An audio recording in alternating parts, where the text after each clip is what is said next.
What's that? I think that it. Found it. I'm sorry. Hey, this is mid friends. Oh. Well, that makes it a little better.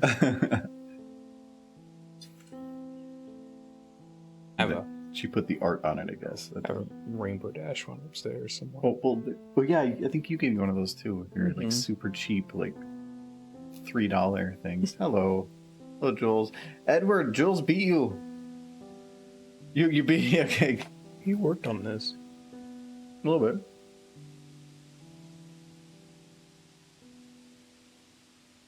I do have free time sometimes where I go and work on stuff. What's up with that? You know. I just need to get you that building now, even more so. No, it's no rush, so. I'll have it done tomorrow for sure. It's already The video's not going to be done tomorrow, so there's no need. Hello.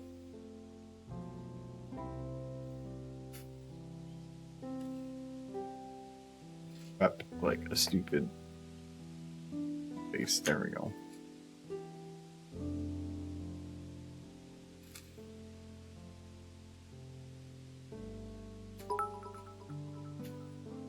Thank you, Edward. Deploy the derp for Mike. Yay, derpies. That's an important derpy.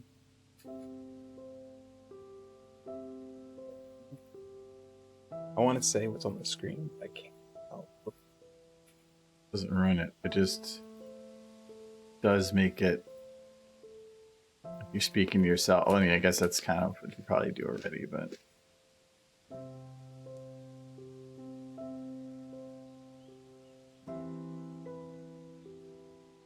Wowee, are you seeing what I'm seeing, chat? It's amazing. Quietly lurks on into the chat. Hello, Ice Summer. We're all good. We're talking about I have a fidget spinner. Now, so. chat, tell me, is that a single face or two ponies' faces really squished against one another? Super squished. I don't know if I'd be able to see it that way.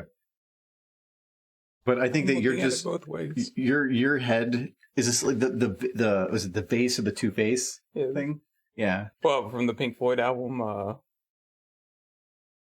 I think it existed before then. I think they just taught if they used it. That's shipping.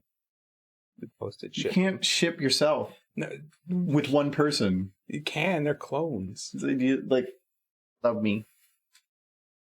The ponies are booping snoots. It is Marshmallow. It does look like she's just prepping for murder. I can get it better to the murder prep.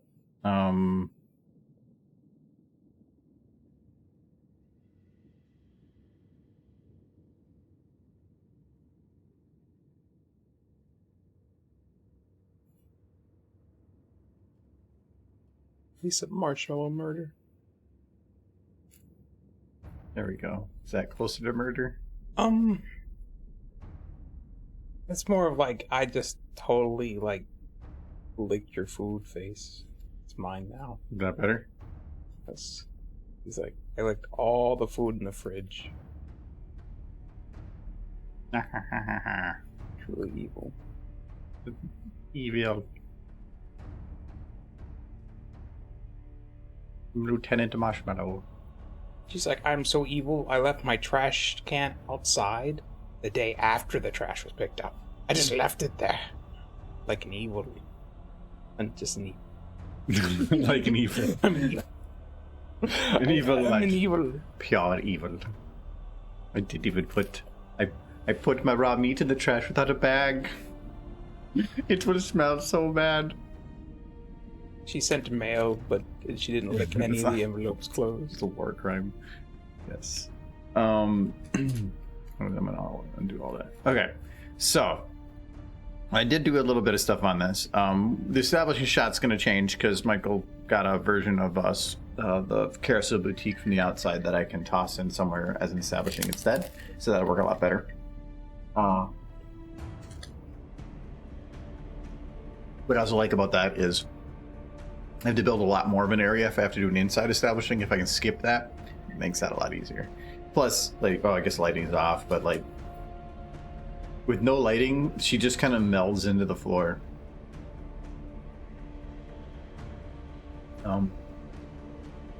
But I don't have any lighting set up right now, so I can just hold that out. Sorry for now. So, no, I did poke at this a little bit. The problem I have with the Pierce Boutique shot is whether or not I need voice lines, because technically for the interaction between those two, it'd be really weird if there wasn't conversation. Between Scootaloo and Rumble, I could get away with it. For these two, that'd be hard because Rarity talks a lot. So I don't know. Oh, Sunset. I mean, worst case, maybe you could find somebody to voice it. It's the turnaround that's more the issue, because I don't like doing any work on anything until I have the voices for something, the voices and the lip syncing done. And so here, if I were to do that, it would be there would be a time gap for sourcing and getting. So so I have other ideas that I can move forward with, but I don't want to do that and then have available to get voice lines. So but right now I have it where the idea was I want to have it where Sweetie Belle is essentially being a helper, because I wanted to have her behind Rarity. I wanted to have her out of line of sight of Rarity.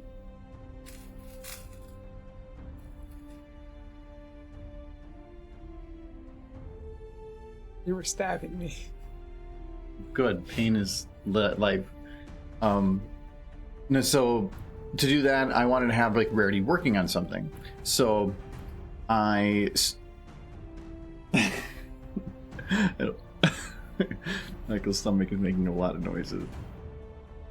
Was that my stomach? I thought you were upset about the chewing. No, I heard a lot of stomach noises. It's possible.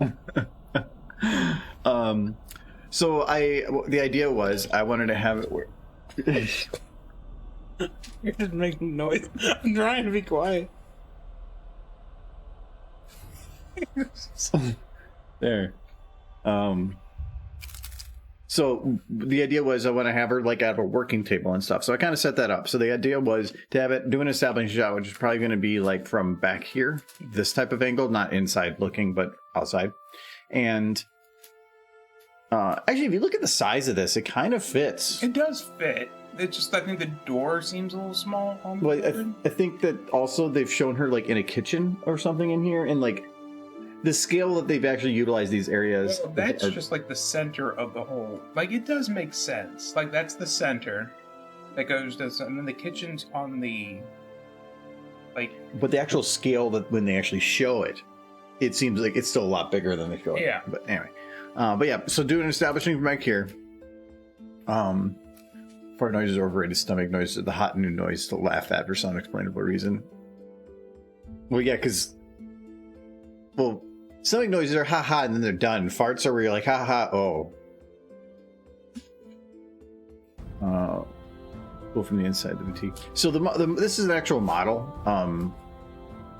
This is the why it looks kind of. I don't understand why they went all the way up to the door. They never actually needed it, but so yeah, it's just a model. It's not an actual map, which comes in handy actually because I can play with the map lighting a little bit. Really? I mean, that's a pretty big part of the building. It's just a model. Yeah. I wonder if anybody ever modeled her bedroom.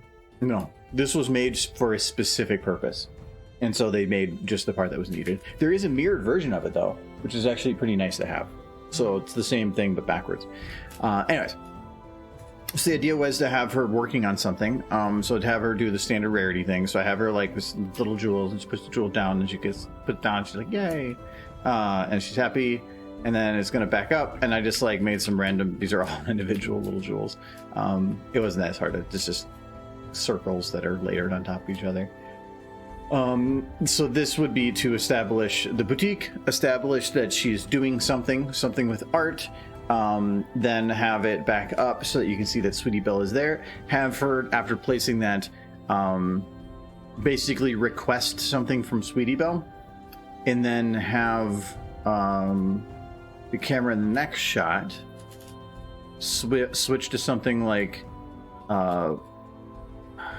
with the 180 rule, well, technically 180 rule, I could do to here. That doesn't make any sense. So I think I can go to like here. But to like go to here, have Sweetie Belle kind of sitting there, turn around to like go to get something, and then she gets smacked by the tractor. And then have it sit there for a second and have Rarity turn around and just like, that's why I wanted her talking. Just have her go like, Sweetie, and then like look around and like unsure where she went.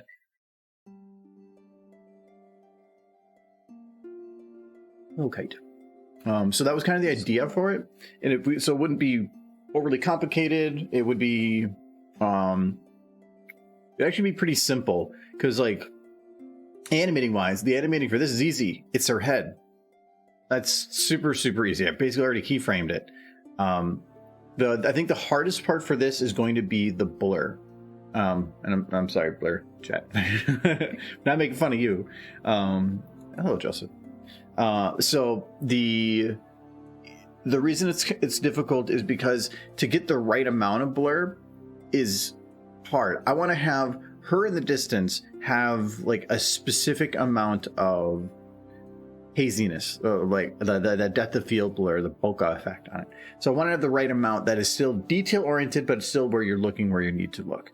But to do that, it makes other parts of it pretty blurry. I'm considering shrinking this down to reduce the effects of it on the outside, and that's why she is not actually that close. She's quite far away from it because I needed the effect to be enhanced as much as I could with the distance. But then as soon as you shift to this view, I have to pretty drastically change the aperture. And this is overridden to 4 times its base value. And this is where things go wrong, because the speed at which the camera zooms out doesn't, or not this camera zooms out, the speed of which the focal distance shifts from the spot of the diamond to the spot of Rarity is not the same speed that the aperture is changing, which can lead to like a weird like acceleration of the blur and then suddenly back into focus again. It's a weird, I had that issue on another video. And I only fixed it with a lot of putzing because I can't see frame by frame how everything looks unless I actually render it. So I'd have to render this, see how it looks, play with the timing of one of them, because you can see both these have distances that they're traveling. I'd have to like say over this time go aperture to like this, and I'd have to play with that to try to get it to balance out right. So I'm a little bit concerned with that, but we'll see. How much blur do you want, Argo? So the idea is I need enough blur here to easily identify who it is that's behind it, or at least provide context that there is a pair of eyes that are looking there, while keeping this in focus, and then afterwards enough to put this out of focus. But say I kept the aperture the exact same as it was in the earlier part, this would be the diamond. That doesn't work. So is your stomach shut up now? Yes. You said yes and no at the same time.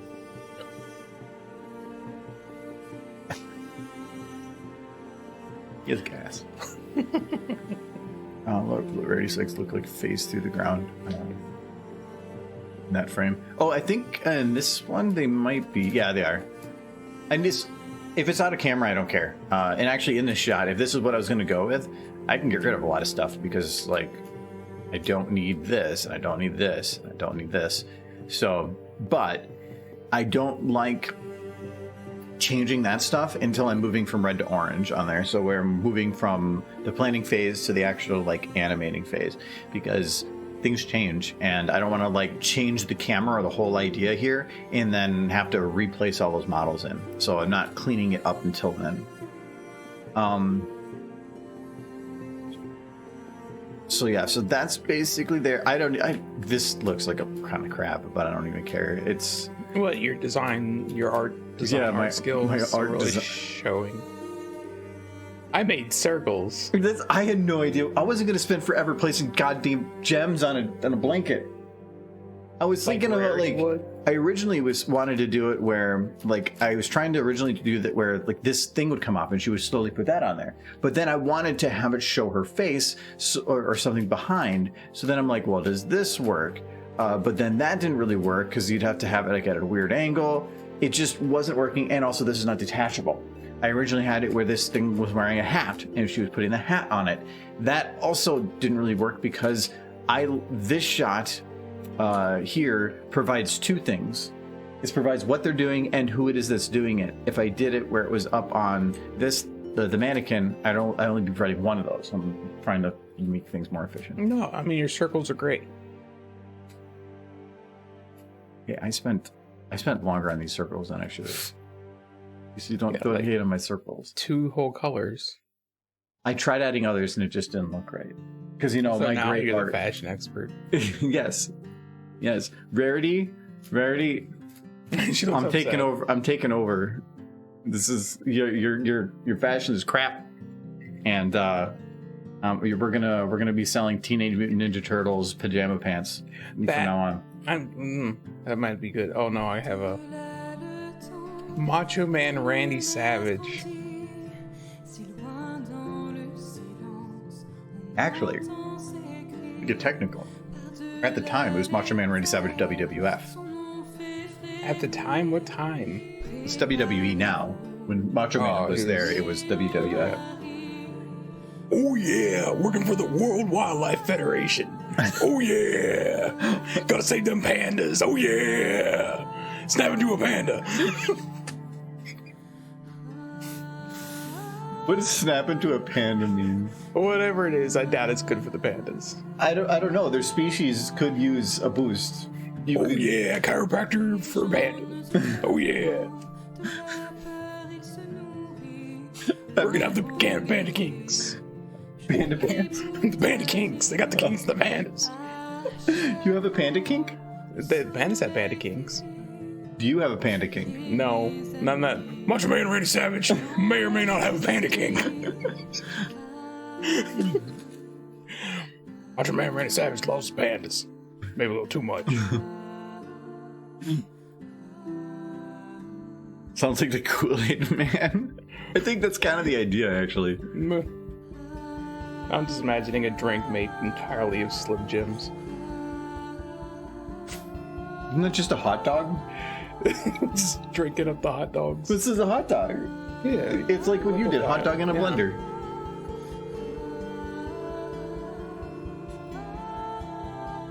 I think we all learned something today about Macho Man Randy Savage.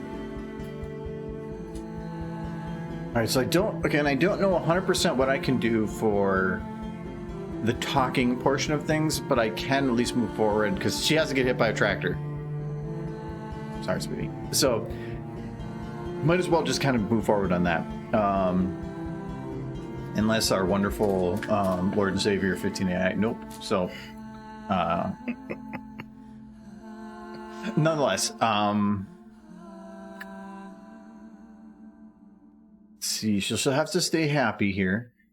Even though, like, if you look at the difference in this, she's very far away. She's like, Rarity, there's some gems on the table. What? Even Sweetie moves. Oh, Sweetie doesn't need to be in. Oh, no, I guess I'll keep it in that one. Dancing. Which one, Randy Savage has a Panda King. Man, Panda King. That is Michael that said that. No, that was Macho Man Randy Savage that said that. Make this clear. Yeah, but I can edit it. Yeah.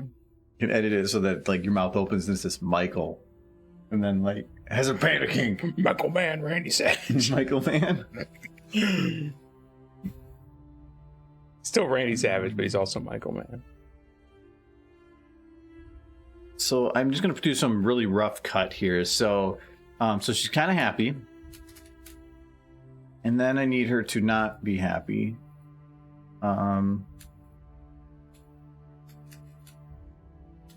So we're gonna, let's say from there. Just gonna lean her forward a little bit.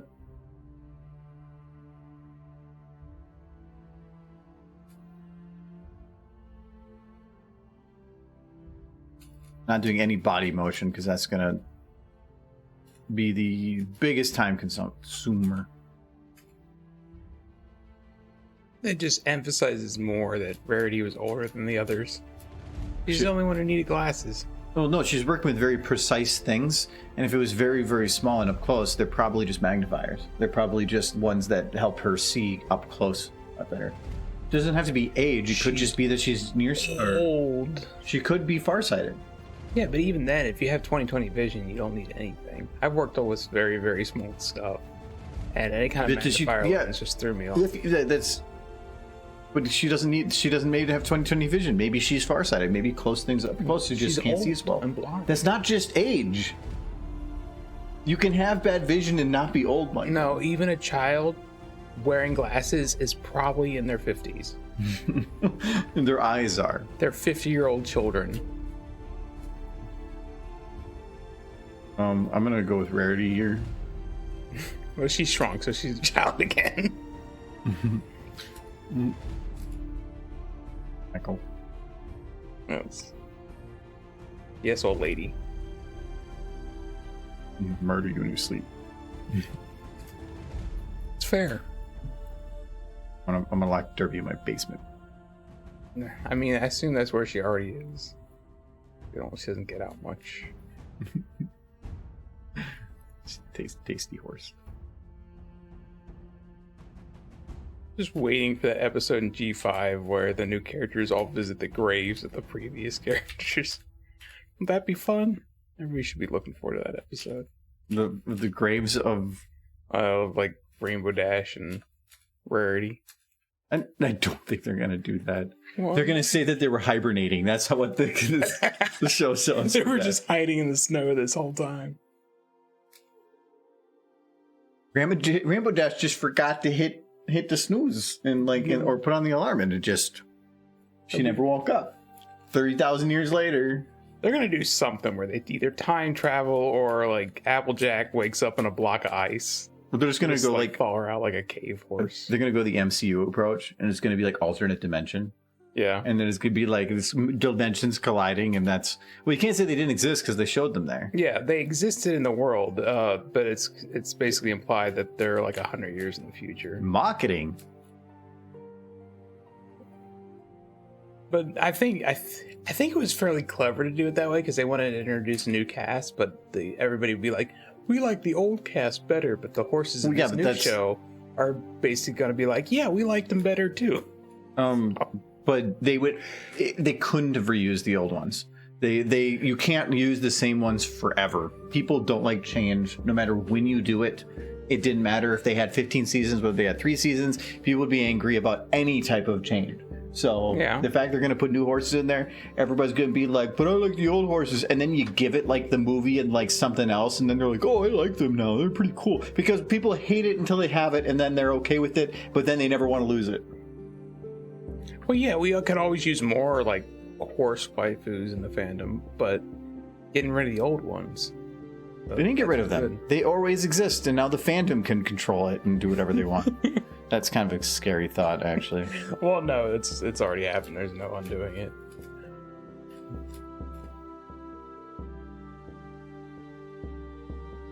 Why are you looking at me? What'd I do?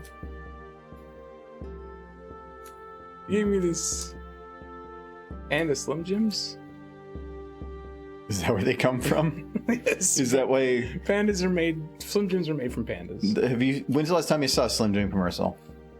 It's been a while, but answer me this. When was the last time you saw a panda? I know. That's why. They're linked. Yeah, there's no more pandas because Slim Jims were made from panda meat. They're all out. So... Like, I bet you that if you went and looked up, like, the organizations that were trying to save the panda, it was just probably sponsored by Slim Jim. It's got to be it. I believe it.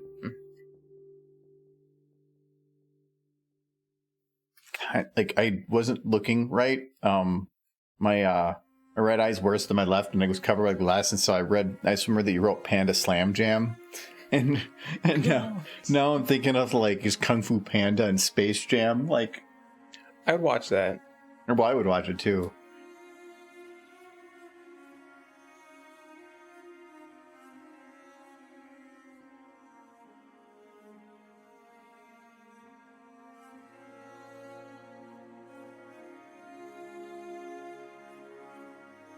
There's an additional bone. I think oh yeah, there's an uwu bone.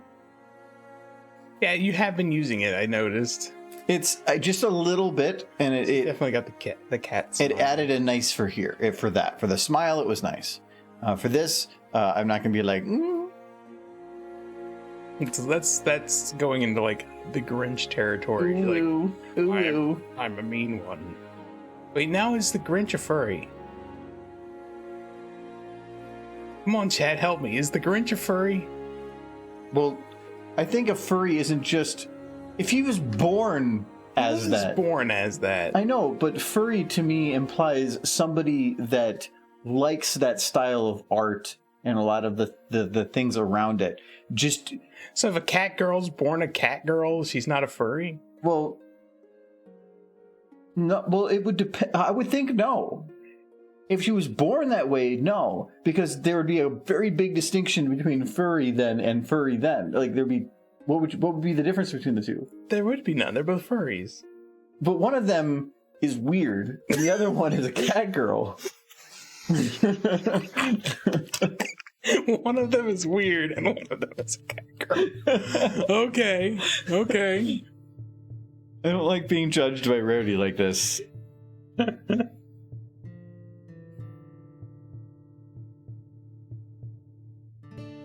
No, it's like, say if Lyra was like, they had an equivalent of furry in Equestria, and she was like, they are furries. Like, no, not that, but if they had an equivalent to human, where it was people that would dress up as human and whatever, and they had some like humanist or something, I don't know what they call it, and then would it make it that if you suddenly popped up there, you would also be a humanist, or would you just be a human? I would definitely be. At that point, I'm somebody's fetish.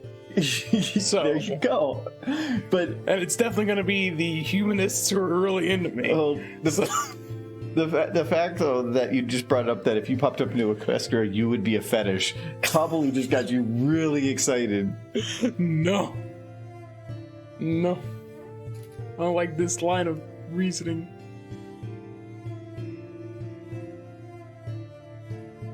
Grinch is just a grumpy old man in a fursuit. He's a furry. Well, he is not. I don't think he's a furry. He's very furry. Just because something is a dog a furry? He's a dog. Okay. So what's the difference between a dog and a furry dog? I would say humanoid. If it's humanoid, it's furry. That's why I don't consider that furry. Because it's not. It's not humanoid. Horses are still horses. Soon. Okay, hold on. No, don't break her spine.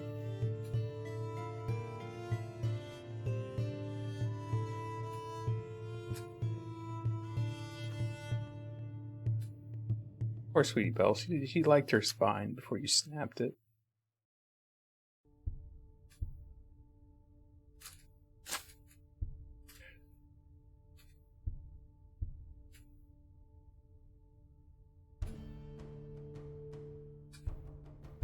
This poor child. Okay. Is she humanoid now? I hate the fact that I know the terminology, but this is horrifying, first off. No, it's absolutely horrifying. Second, I think the terminology is semi-anthropomorphic. See, I think she's fine. She should dance. She is dancing. She's ascending. Like, that's just so bad.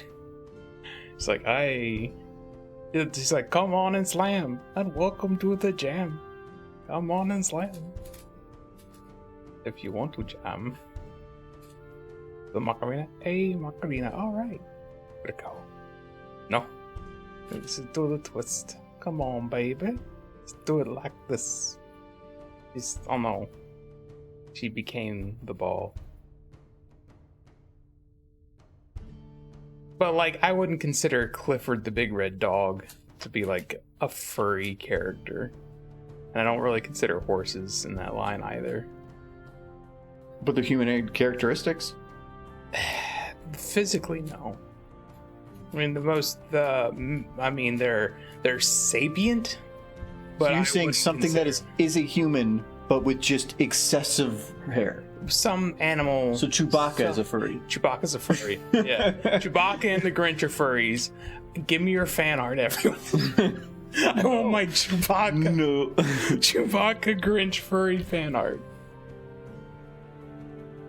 You know, I want to know if it already exists, but I'm not Googling it. That would be a bad idea. He does have to have facial expressions. He growls. Kerbaka.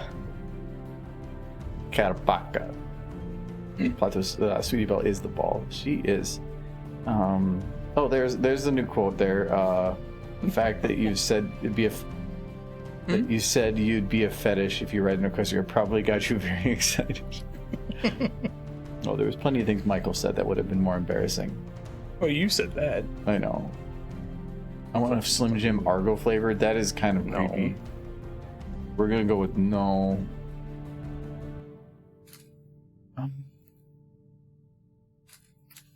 trying to Man, I don't remember last time I had a Slim Jim. Been years. Where are the lips out?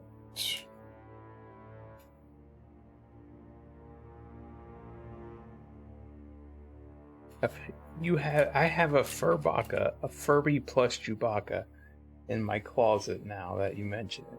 Okay, the fact that word even exists. I'm just kind of imagining the relationship that had to give birth to this child. But you have stupid face. Let me figure out this thing with the mouth.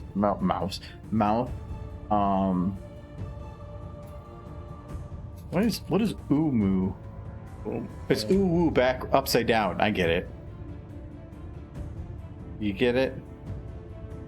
I get it. Oh wait, gets that quick. Kids to go away. He's our friend. I'm trying to do like a mouth out thing, but I have a feeling that it's really just going to be. Let's do a little bit of lip bite, and then bottom lip out.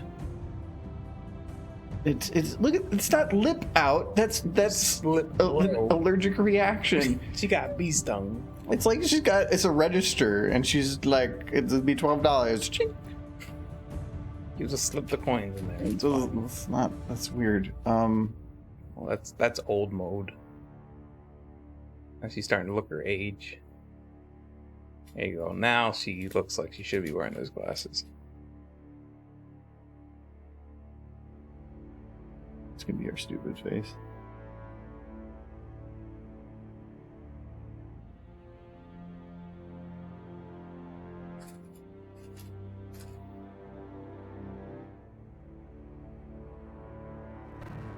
Shutter. Let's do a. Oh. Now she's like, start going all skexies on us. I have 2 mouths. It's like, would you guys like some moon pies? Only a nickel. It's like, yay, bingo. I love bingo. We bet on bedpans. Old people like bedpans, right? I imagine. Is there a poker game that they're just like they put everything down and they're throwing their catheter? Yes, their catheter, their walkers, their bedpans. That one Fabergé egg they thought was really expensive back in the 40s, that really isn't worth that much.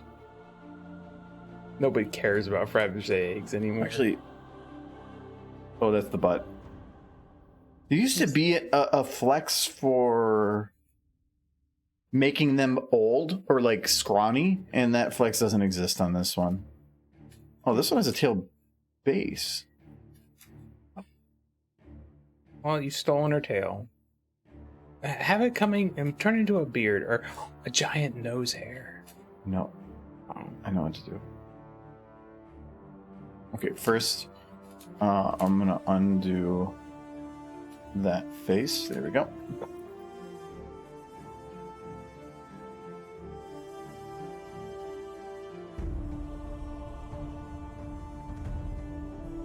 We're gonna take this rarity and move her. Every time I give a gift to an old relative, it's always like a gift card, and my thought is, now make sure to use that before you die. How many do you have still? I have like a few $100 in gift cards still. People give me gift cards, and I kind of just forget about them. Any that are just straight money, I always put on Steam because I'll use it eventually. Yeah. And then any that are for a specific place, I try to use right away. But I mean, I think what was only recently I found like $100 gift card for Steam from like Christmas. I had misplaced that one forever. I had a $500 gift card that took me a year to get around to use one time. That was a work bonus.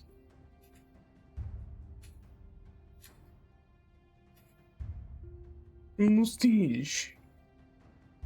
No, just put it in your nose and you're done. Be a big old nose hair.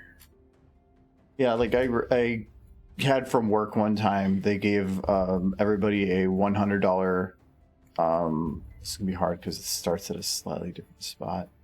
They gave everybody a $100 bonus that was like just in a gift card for anybody that was working on this specific project and that was on that project. And I'm like, what? I hate Visa gift cards because you it's your responsibility to keep track of like how much is on these cards. I have no idea how much is on this card. I don't want to keep track. Yeah, I know, but that's just stupid. I should so I usually will just dump it somewhere that I can put the whole amount in. So that's why I go to Steam. You can say how much do you want to put in that number. Voila, card's empty, dump it. You're good. And I'll eventually spend it. I don't like gift cards, like just I don't in general. like gift cards either. Because who in their right mind would prefer the gift card over just the cash in the same amount? Like it's supposed to be that you put some thought into it, sure, but no, there's no thought in a gift card. Well, no, there is no thought in a Visa gift card.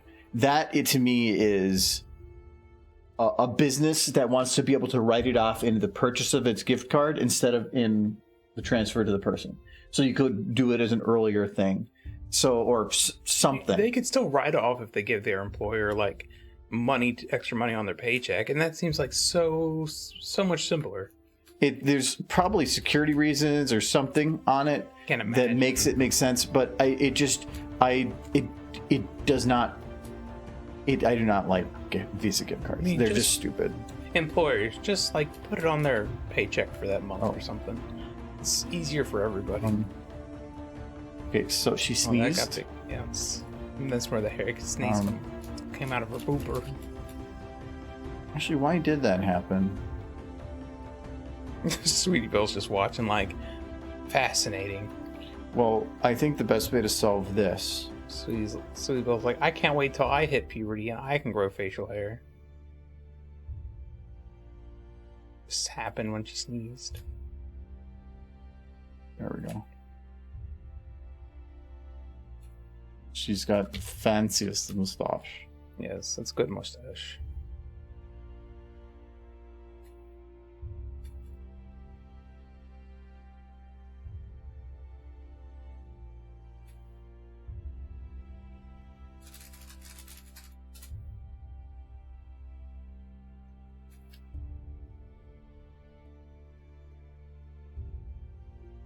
Ooh, the room disappeared. And there's extra rarity. The boutique should have been there. Oh, the gems should be in that too.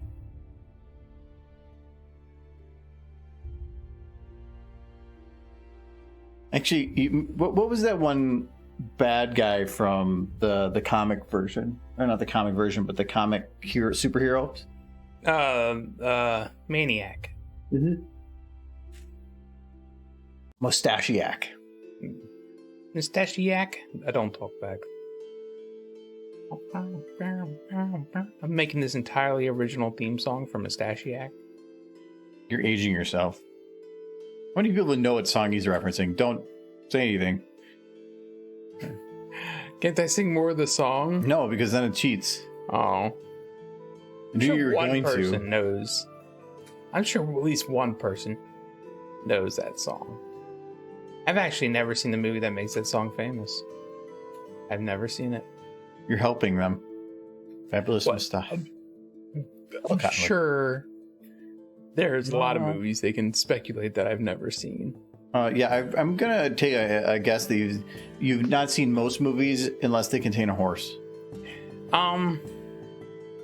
Regular horses I don't care for either. So she's evil mustache horse.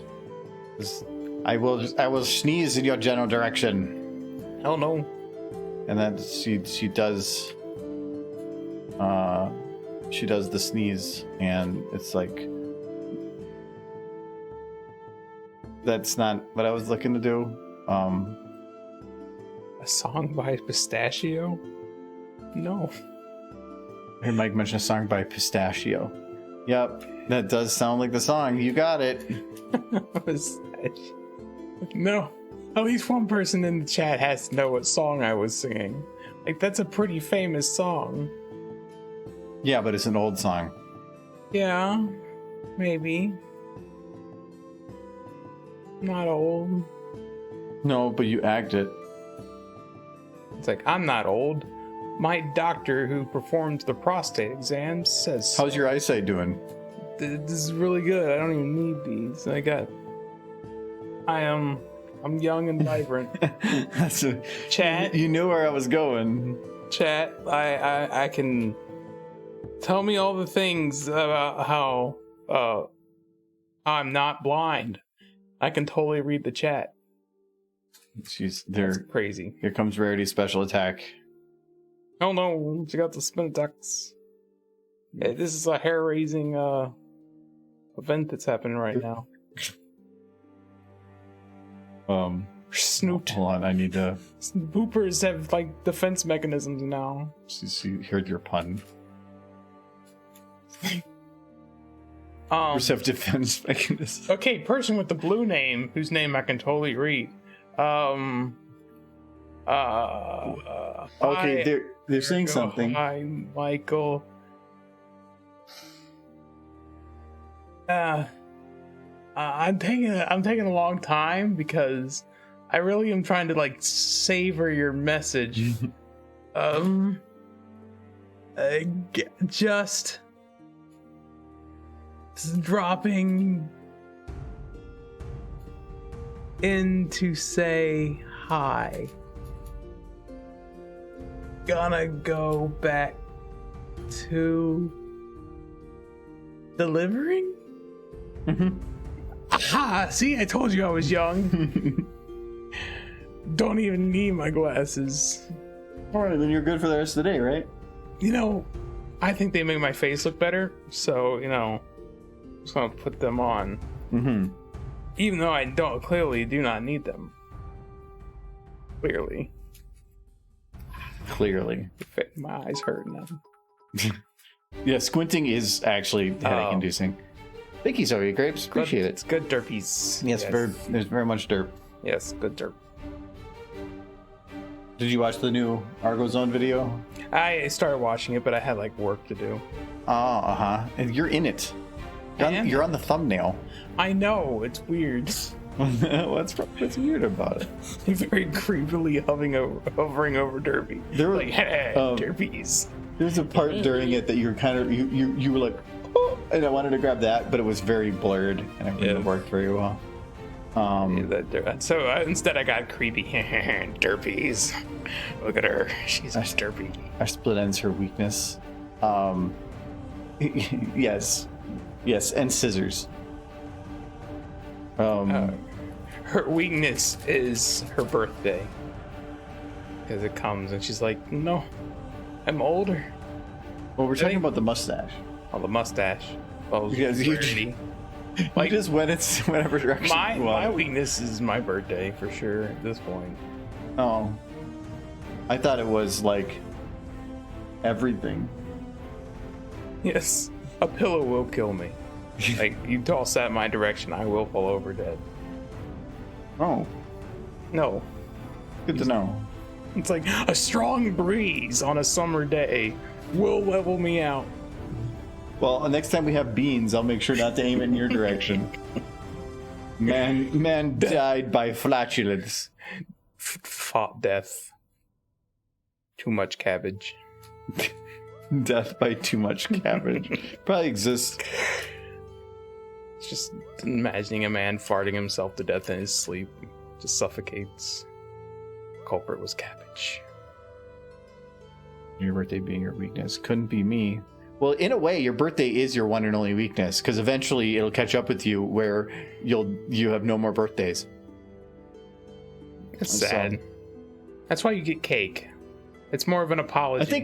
I think cake leaves you quicker. I mean, if you're like, just eat nothing but cake.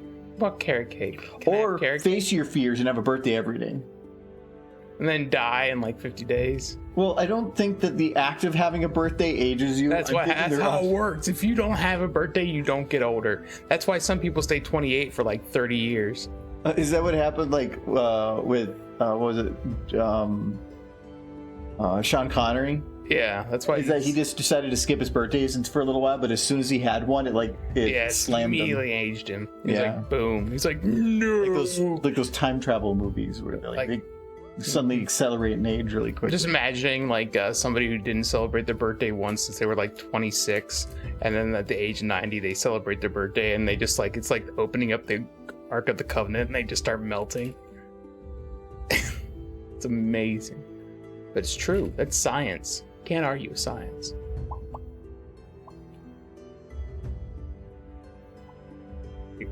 Go pop. She's being cute, man. Remember the meme? No. Popcat meme? Popcat? Yeah. What's a popcat? Yeah, this is. We have to I don't stop. know. I don't know what it was To, called. like, educate me regarding memes. I mean, I don't think that's what it was called, but yeah, this one. Yeah, Popcat. Oh, it's horrifying. You know, and there's a sound going. It's a meme. Look at all these. I love this meme because they just throw a kitty in these places. Cats are the owners of the internet, so. And you do something like here. Yeah. It's terrifying.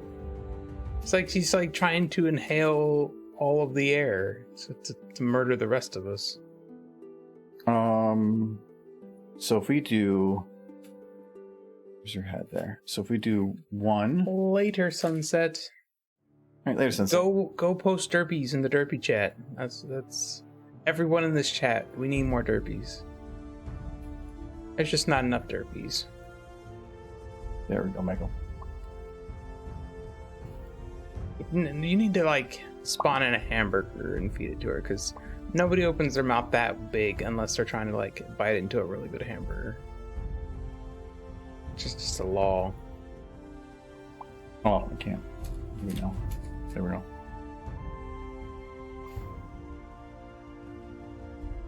It's fun. I guess it would be Habers with the horses. But she could just eat Rarity. Or just Sweetieville. She could eat her sister. Derpy flavored muffins. No.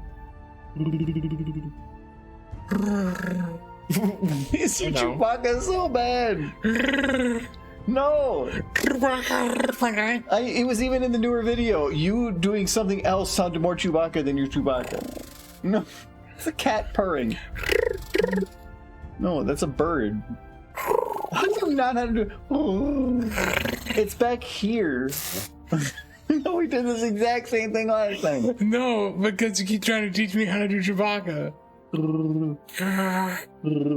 My tongue isn't going that far back. No, you're doing the front of your tongue. You're doing.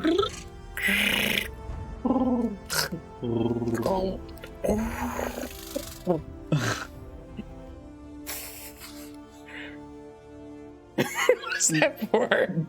You're making me sit through that. No? Oh. You're trying to get me to drink your backwater. I'm like, drink. This is your punishment. Oh. Am I the only one on this stream can do a perfect Chewbacca? Well, I'm thinking the person that can do a perfect Chewbacca is Chewbacca. But okay, we fixed rarity. I'm gonna actually figure out what I want to do with her mouth here.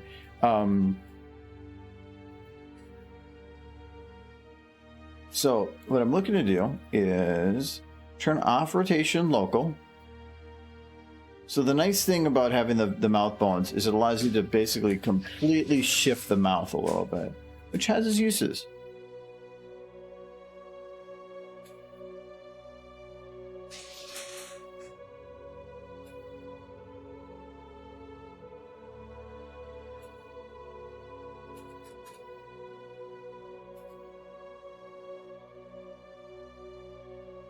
I tried that.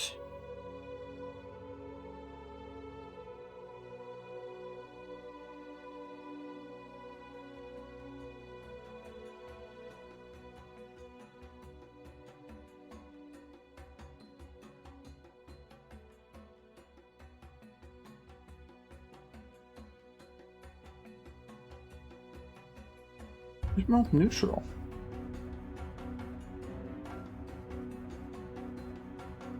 Okay, so there's no mouth neutral. Mouth neutral is the best way to get something back to its base position.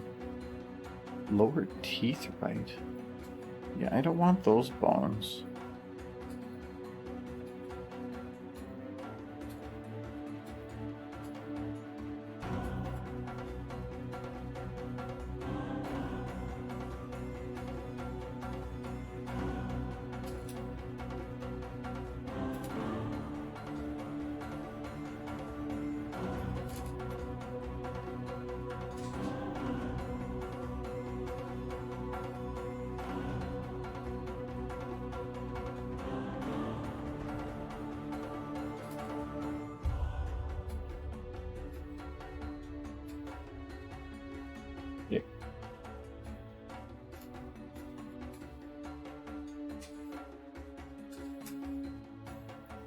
This bone is causing. Her face. I'm fixing it. It looks like she's like. Oh, it's that one that's injury. She looks like she suffered a war injury or had a stroke. It's the. I think I'm gonna move the jaw because the jaw only moves the bottom one. That did it. Yeah. Oh, actually, for one, her teeth are still. Oh no, they're fixed. Okay, good. Did you forget to save before you did all of this? No, it was showing an invalid element, which means that I undid it, but it couldn't get rid of it. It undoes its existence, but it still keeps an element of there until you hide it and re-show it again.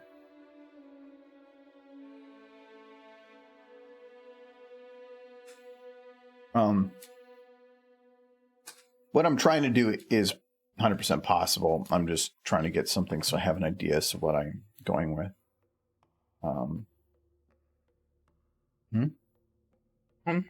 Nothing. Just drinking straight whiskey instead of anything else. Burned a little. Soda? Yeah. That doesn't sound like you. I wanted to go to the store yesterday, but then I got super lazy. And that's that story. That was a very exciting story. Yes, let me tell you the story of the time I didn't do a thing. You see, I was gonna do a thing, and then I didn't do the thing. The end. Thanks everyone for sticking around.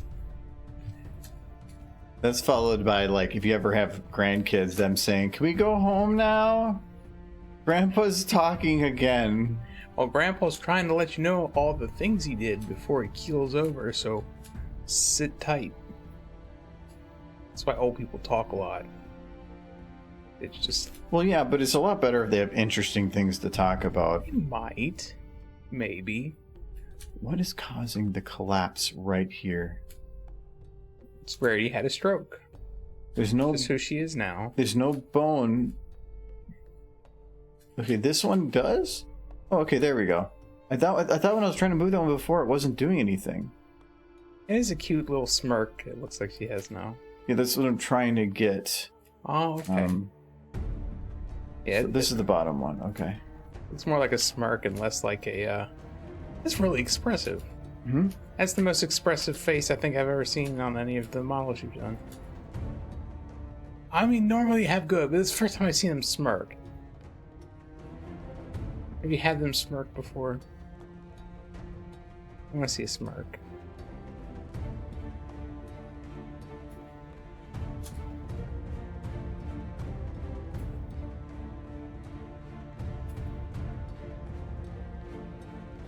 That's the exact same thing I'm doing now. That doesn't count though. How does it not count? It's I forgot about it. It doesn't count. I almost feel like she should have pins in her mouth with that face. No, because then I can't do this. Yeah. I mean, I can't just have her like have a mouth open and then suddenly she goes in that phase and the pins come popping out.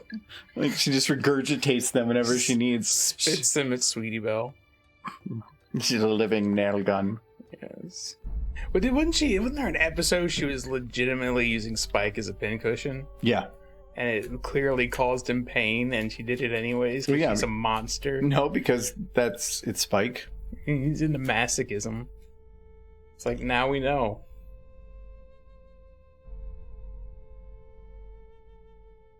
So you can do some, at least with some of these newer models, you can do some really nice looking details. The problem is the time it takes to try to get some of these is just frustrating. And if you're trying to do this while talking, that's even worse, which is technically what a lot of like actual like studios will do. So I hate lip syncing now, but if I were like a studio or worked at a studio and I had to do stuff, I would hate my life. More and more, those big studios aren't even bothering with lip syncing. They're just like hooking a bunch of like sensors up to somebody's mouth and just having them talk, and then the computers work it out. But they still have to clean it up. Yeah, but I'm sure it's probably not nearly as much work as it used to be. It's going to give you more detailed look, but you still have to clean it up because the model's mouth is not the same as your mouth. It's going to have a lot of different things. Your tongue isn't exactly mapped either, so they're probably going to have to do all the tongue. Yeah, get like a tongue sleeve, like a little like sock that goes over your tongue. Interesting tidbit: Batman: Arkham Asylum. That game had the fantastic cloth physics for the cape. Mm-hmm. It wasn't physics. There was a person that's their sole job was to animate that cape. Oh, really? So everything that was done there was hand animated, and it looked great because it was meticulously crafted. They put in the time. Yeah. Now you probably could do that, but to do realistic cloth physics like that would be too intensive on the engine at that time. Probably considered it super important for the game. Oh yeah, I can see that for sure. Yeah. And it was, you could tell that the cape was fantastic. Yeah. So, but just imagine being that being your job. Well, welcome, Jinxie Cake, and thank you for the host. Joseph wants a drink. Less a smirk and more a No, that's what I'm looking for. I'm looking for a But I know what I'm looking for in my head. I'm just trying to work my way there. Well, that was exactly what I needed. I needed to straighten that line. But now it's about getting the mouth out. So right now it's a little bit pulled in, and I don't want that. I want it out.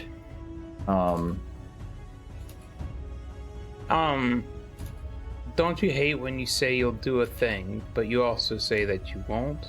Or would I say that I will and won't at the same time? That's weird. Like if I say I'm gonna do something, I'll do it. Or it'll haunt me the rest of my life, because that's how my brain works. It's like, yes, Pika, we're gonna do science, Muppet science. Pika was awesome. Pika was awesome. He was pretty cool. You know who my favorite Muppet was? You have a favorite Muppet? Yeah, who doesn't? Well, I don't. Why? If I were, I'd have to think about it because it's not like a list that I already pre-made in my head. It's Oscar the Grouch. That kind of makes sense. But he wasn't a Muppet. He was a Sesame Street character. They're different. Then why is he on your list? You just contradicted yourself. Because I was testing your Muppet knowledge. But I didn't say anything. You failed. I didn't say anything. If you said that makes sense, you didn't say, that's not a Muppet. He wasn't a Muppet. You're an imposter. How dare you take your non-Muppet. Also, anybody who says Skeeter was their favorite Muppet, they're lying. He was awful. Just throwing that out there. I care about everybody's opinions, except for if it's crap. If your opinion is Skeeter was the best Muppet, I absolutely cannot. We can't talk anymore. No, we're done. Hey, Michael. What? Guess who my favorite Muppet is?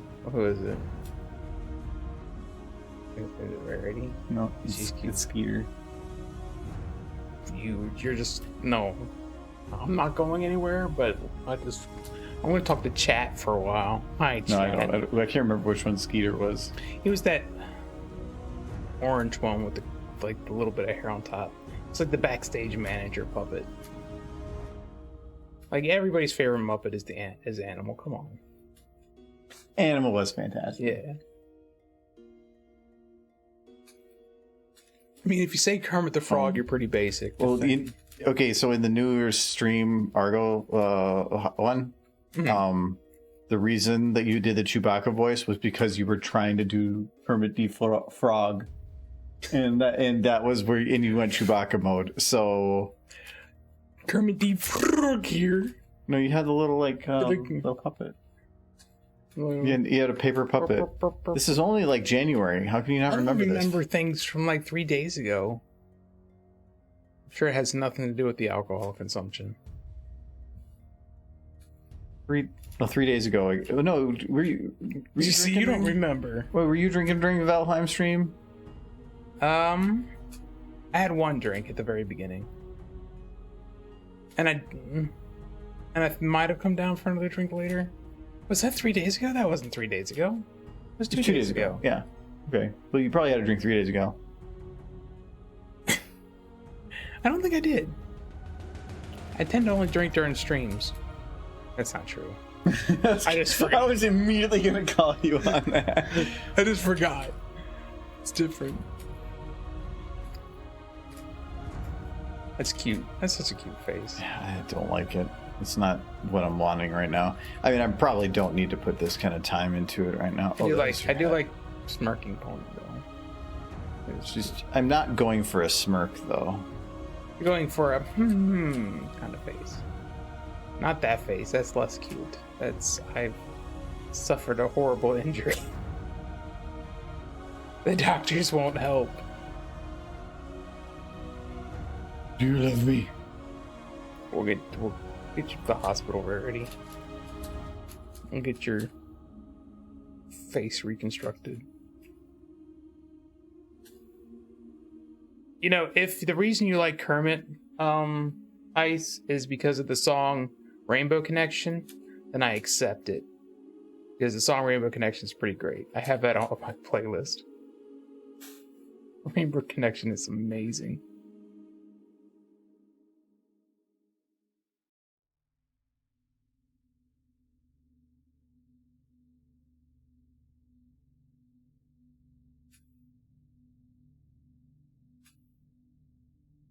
The memes. He's far more than a meme, sir. He does have some good memes. Or madam. I wanted to, cover all the bases. For Kermit? Not Kermit. I said, he's far more than memes, sir or madam. Oh, I think you're talking about Kermit. Whiskey. I'm pretty sure we're pretty clear on Kermit. No, Kermit is definitely a frog. I don't think that was the part in question. I know, you ever seen the movie Jurassic Park? They're talking about the frogs having the sex changes and whatnot. Okay, why is it that you're immediately going to Jurassic Park? Well, because that's the whole thing in Jurassic Park is that they mixed them with frog DNA. And then some of them became boy dinosaurs. Because of the frog. Because frog can apparently, like, switch genders. That would be a really weird episode of the Muppets. Thing is that implies, too, that by frog DNA, they think they did that because of reptilian, but I think that was before it was really confirmed that dinosaurs were avian. Yeah, but they used frog. I mean, it's a movie. What do you want? I want scientific accuracy. That dude from Seinfeld, Newman, was in it, and he messed stuff up. Newman destroyed Jurassic Park. And Seinfeld wasn't Newman? there. Yes, Newman. You needed Seinfeld there to, like, keep him in check. Yeah, that movie would have been way better with Seinfeld in it. Just, like, what's the deal with all these dinosaurs? And then it eats him. And then the world cheers a little bit. And as he's being like dragged away by a velociraptor, he's like, B-movie was a good movie! And then he dies and everybody cheers. B-movie was a good movie, kinda. No. It's Steven Spielberg directed that. Okay, just because everybody has that dark mark on their past. I watched a thing, it was Legal Eagle did a thing for the B-movie legal aspect of the whole trial thing. Yeah. Like, would that work? And it came down to, like, with most movies, no, it wouldn't work this way. You wouldn't have a bee going to court, and he wouldn't be representing himself. Like, it made no sense. I'm pretty sure you just, like, swat the bee with the fly swatter, and then... Well, if they were at court and they were represented in court, therefore having rights, I'm thinking swatting them with a fly swatter would then be putting you in court for murder. Yeah, but would they actually hold... Like, if I sprayed an entire beehive with braid, I don't feel like I'd walk away scot-free. So... bee murder is okay. Well, I'm saying in a courtroom. Well, yeah. If he was the defendant. If the beehive was in the courtroom. It's not. Yeah, but it's not. If it was in the courtroom as a defendant and they were okay with it, and then he went up and sprayed it, it's not like they'd be like, "Huh, I guess trial's over." Well, is there any laws against murdering bees? If they're owned by somebody else, yeah. Well, yeah, but these bees were like freelance bees, so. Freelance bees? Yeah. The pandemic hit them hard. They're on unemployment. Yeah. They try. B. Benson sued the entire human race. Yeah, stuff like that doesn't make any sense. For a comedy perspective, it actually doesn't make any sense. I even like how... Plus, it was a bee that was getting like in a romantic relationship with like a human woman. She wasn't even a bird. Why does she have to be a bird? I'm going to give you a minute on that.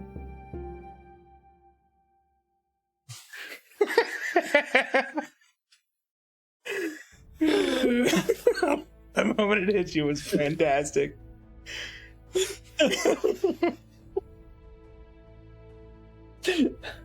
have to stop hanging out with Giraffe. Jesus Christ. What? Your rent went up. That's fair.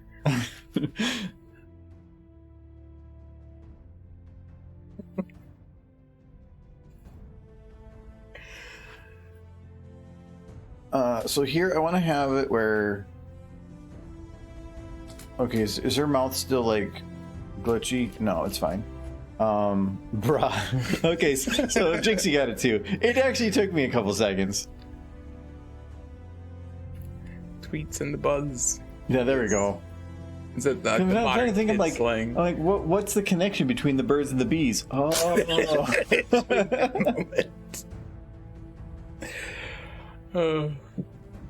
That's how nature works, apparently. Like, that's how we get more birds and bees, is they fall in deep love with one another. That's what I learned in school.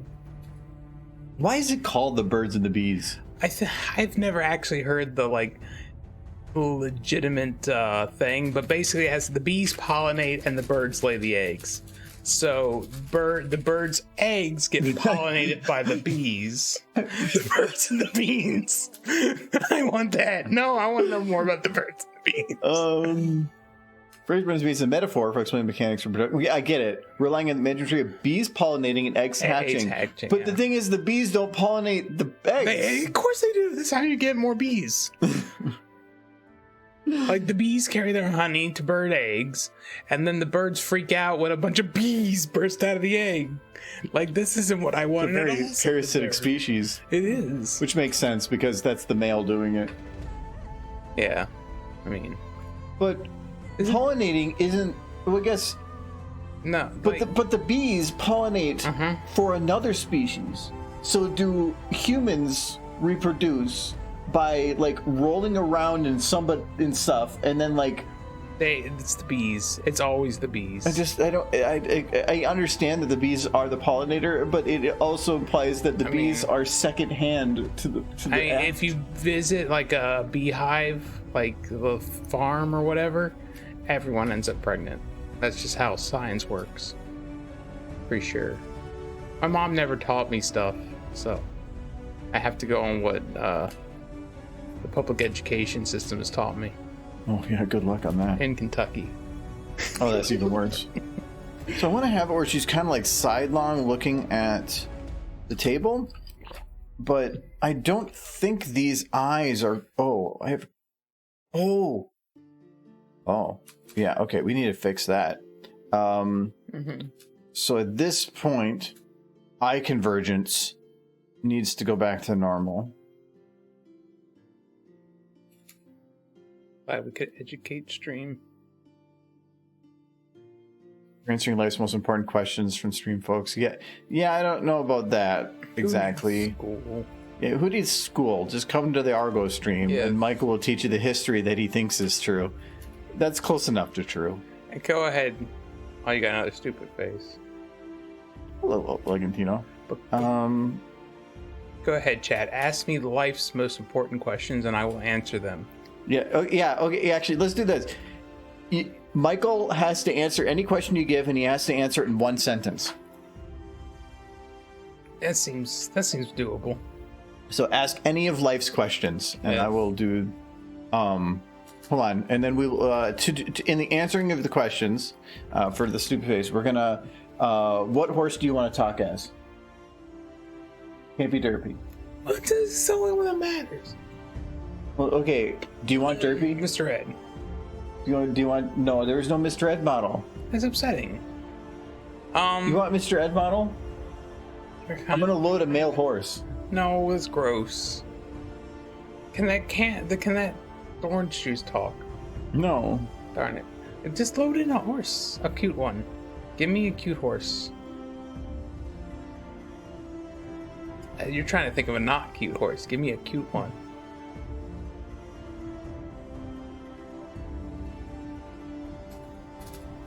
No. That's the missile. That one's cute. Pip is cute. Okay, Pip is cute. Oh, that's a correct horse. She's a dirty horse. That's okay. All right. There is. This is cute. She's cute. This is you.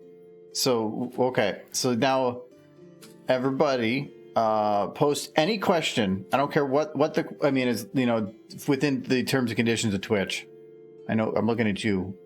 Those that are thinking otherwise, and any question, and little Pip Michael will answer that question for you. All right, you read the question and I'll answer it. Okay, yeah. I'm gonna do that, but I'm gonna do like this. Okay.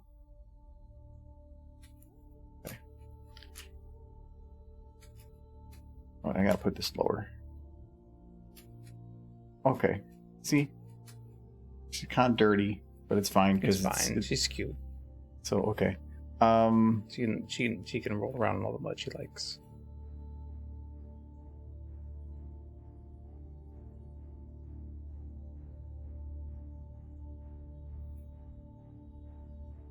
Little Pip's cute. Okay. Horse. Look at her. So then we got Derp. Okay. No, it's not Derp. It's whatever. It's kind of. I guess we're going to make it that way. All right. First question. What's the meaning of life?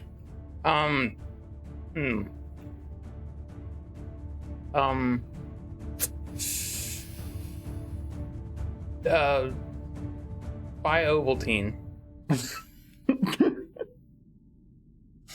He has spoken. Life is to buy Ovaltine, yo. Describe living with Argo in one sentence. Terrifying. But better than being homeless. Try to save it at the end there. Better than being homeless, yes. What happens after we die? We all transform into stools. Pretty sure. Like, what kind of stools? Footstools. Footstools? Yes. Okay, I need to know. I actually want to know more of this. What is that life like? It's very, you like spend your rest of your life like helping other people like prop their feet up. It's very fulfilling. So, you know, footstools. So when that stool's life is done, what happens to them? Then you become a person again. It's fine. Okay. You spend a stint as a footstool.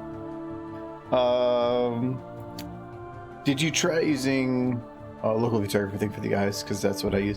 Oh no, the local view target sometimes works. It depends on what I'm trying to do. Up, down, left, right are for corrections or small motions outside of what they're looking at, and the view target is what I use in the specific position. For pictures, it doesn't matter, but in this case, I use with what I'm comfortable with. By Ovaltine, what are you, 50? Yes. I knew you were going to be the answer, yes. How annoying is Argo on a scale of 1 to 10? You guys are trying to get me kicked out. He's what's the safe answer? He's a 1, everyone. And number 1. No, no, that's some bull crap. Terrifying. No, he's not annoying. I don't think he's annoying. Really? No, I don't think you're annoying. There are things you do that sometimes irk me, but I wouldn't say it's annoying. Oh yeah, because I think I'm annoying as hell. No, I work with draft. Oh, okay, Like yeah. if I'm, that's like my bar for like standardizing people, so it's a pretty high bar. No, I think I'm annoying as hell, personally. But I like... Michael's really funny when he's in misery, and so it's just it's fun. It's fun to try to push his buttons on certain things. So I do push it a little bit sometimes. I just repress everything, so it's fine. Is pineapple pizza a crime against humanity? No, I actually like pineapple on pizza with ham. I'm one of the weird ones. Oh, pineapple pizza is fine. No, pineapple pizza is disgusting. I like A Christmas Story. Ham is good on pizza. Pineapple is just... I don't... But again, I'm biased. I don't like hot fruit on... I'm not a fan of hot pineapple. Cooked pineapple, and that's what comes out of an oven. Like tomatoes are fruit, and they're good on a pizza. Well, okay, but that's cheating. That doesn't count. Cheating. That's a fruit. What is the best thing to eat for breakfast? I eat all of his food. The best food to eat for breakfast is somebody else's food because it's free and you don't have to cook it because they already did. It's delicious. What about cereal? No, like if somebody else already poured the bowl and you just snatch it, that's a good breakfast. Like I like my breakfast. My breakfast is the best. You don't eat breakfast. No, I do. Unless I make waffles. Coffee. Coffee's pretty good.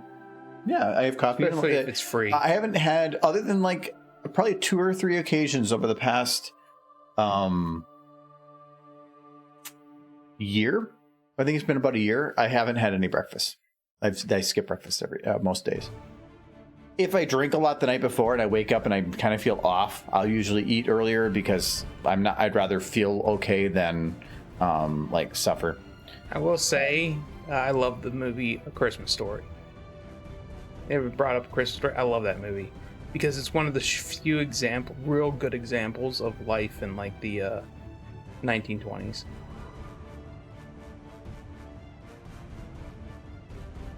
A Christmas Story. I feel that was like 50s. It was definitely just before the Second World War, so that would put it like 19 30s. Is that the one with? Is that the black and white one? No, it's not black and white. It was made in the 60s, but it's a story that takes place in like the 1930s, I believe.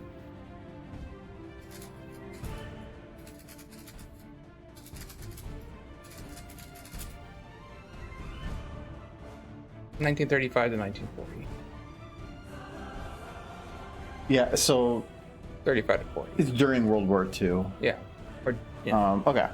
So I felt like 20s was literally. It was a little early. Yeah, it was the 30s. But hold on. You wait. That's been Okay. more than a sentence. true. I've been cheating that a hell of a lot though. What is the best thing to eat for dinner?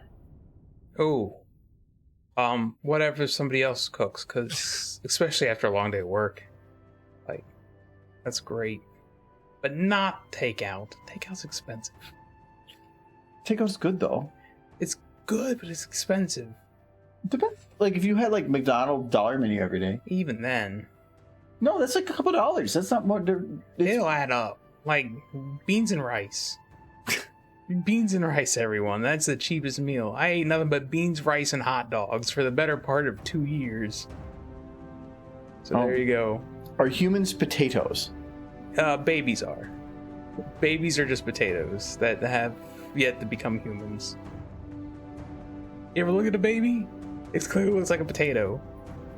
Look at a picture of a baby and then compare it to a potato. You will not be able to tell the difference. So, do you eat babies?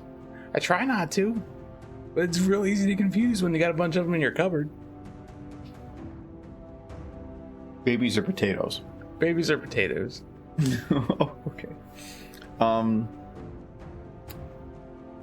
I think it's the one that mentions buying Ovaltine with the encoder. Yeah, that's what I was thinking. So, All right, we got all through all your questions. So there we go.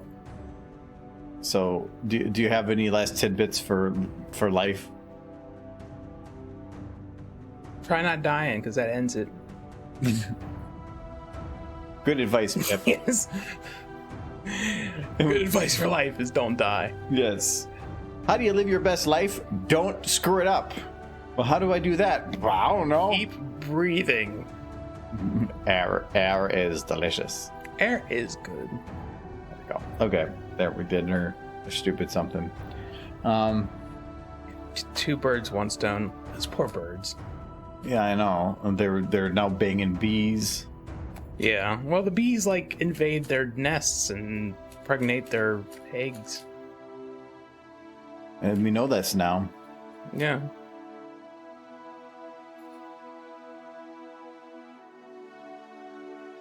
It's the hard life of the bird.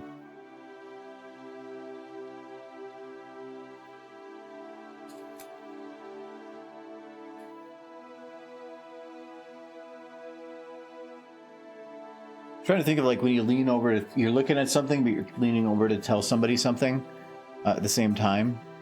It's kind of what I'm going Or like for. side-eyeing. Well, no, where she's still looking at whatever's going on here, but she's leaning over to imply that she's talking to somebody else. Like if you're looking at something and you lean over to say something to somebody and you move your head a little bit to the side, that's what I'm kind of going I don't know that for. I ever do that though, but sure. No, that's the thing with movies and cinematics is they do things that don't make any sense. Well, I would kind of have to do that with my coworker, who I've mentioned a few times, because he's deaf as can be. He cannot hear. Drafts can't hear? He cannot hear. Like, unless I'm like right in front of him and talking, he cannot hear what I'm saying. Is it because he can't hear or because he doesn't No, he want to straight hear? up cannot hear. Are you sure? Like, yeah, I've worked with him long enough at this point to know that if I am in another room trying to talk to him, like, I can hear him just fine, but he cannot hear me. I gotta actually move into the other room. I wouldn't say he needs a hearing aid yet, but he's getting there.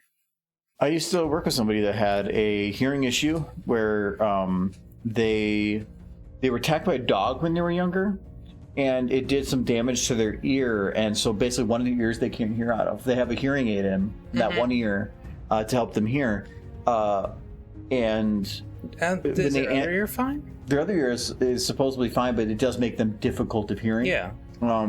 And so he'll answer a phone, but he'll always have to pull it to the one ear, and if it's in the other one, he'll actually have the phone low because it has to like go up to with a hearing aid, and so it looks weird when he's talking on the phone sometimes. But yeah, but then he had, I think his other ear isn't that great either, and so he had a slight speech impediment. Because after so much time of not being able to hear your own voice, usually your S's become more of F's. And because you just, if you It's a bit of a lisp. Yeah, and so, and we just, that was the way he was. That wasn't anything wrong with that, because it was just, you're going to speak the way you speak based on what you can hear. So, I think the one thing I've managed to hold on, my sight's been going, but my hearing is still pretty good. Oh, I'm losing, my hearing is not that great, but I had tubes in my ears when I was younger, so I don't have that great of ears as it is. But my,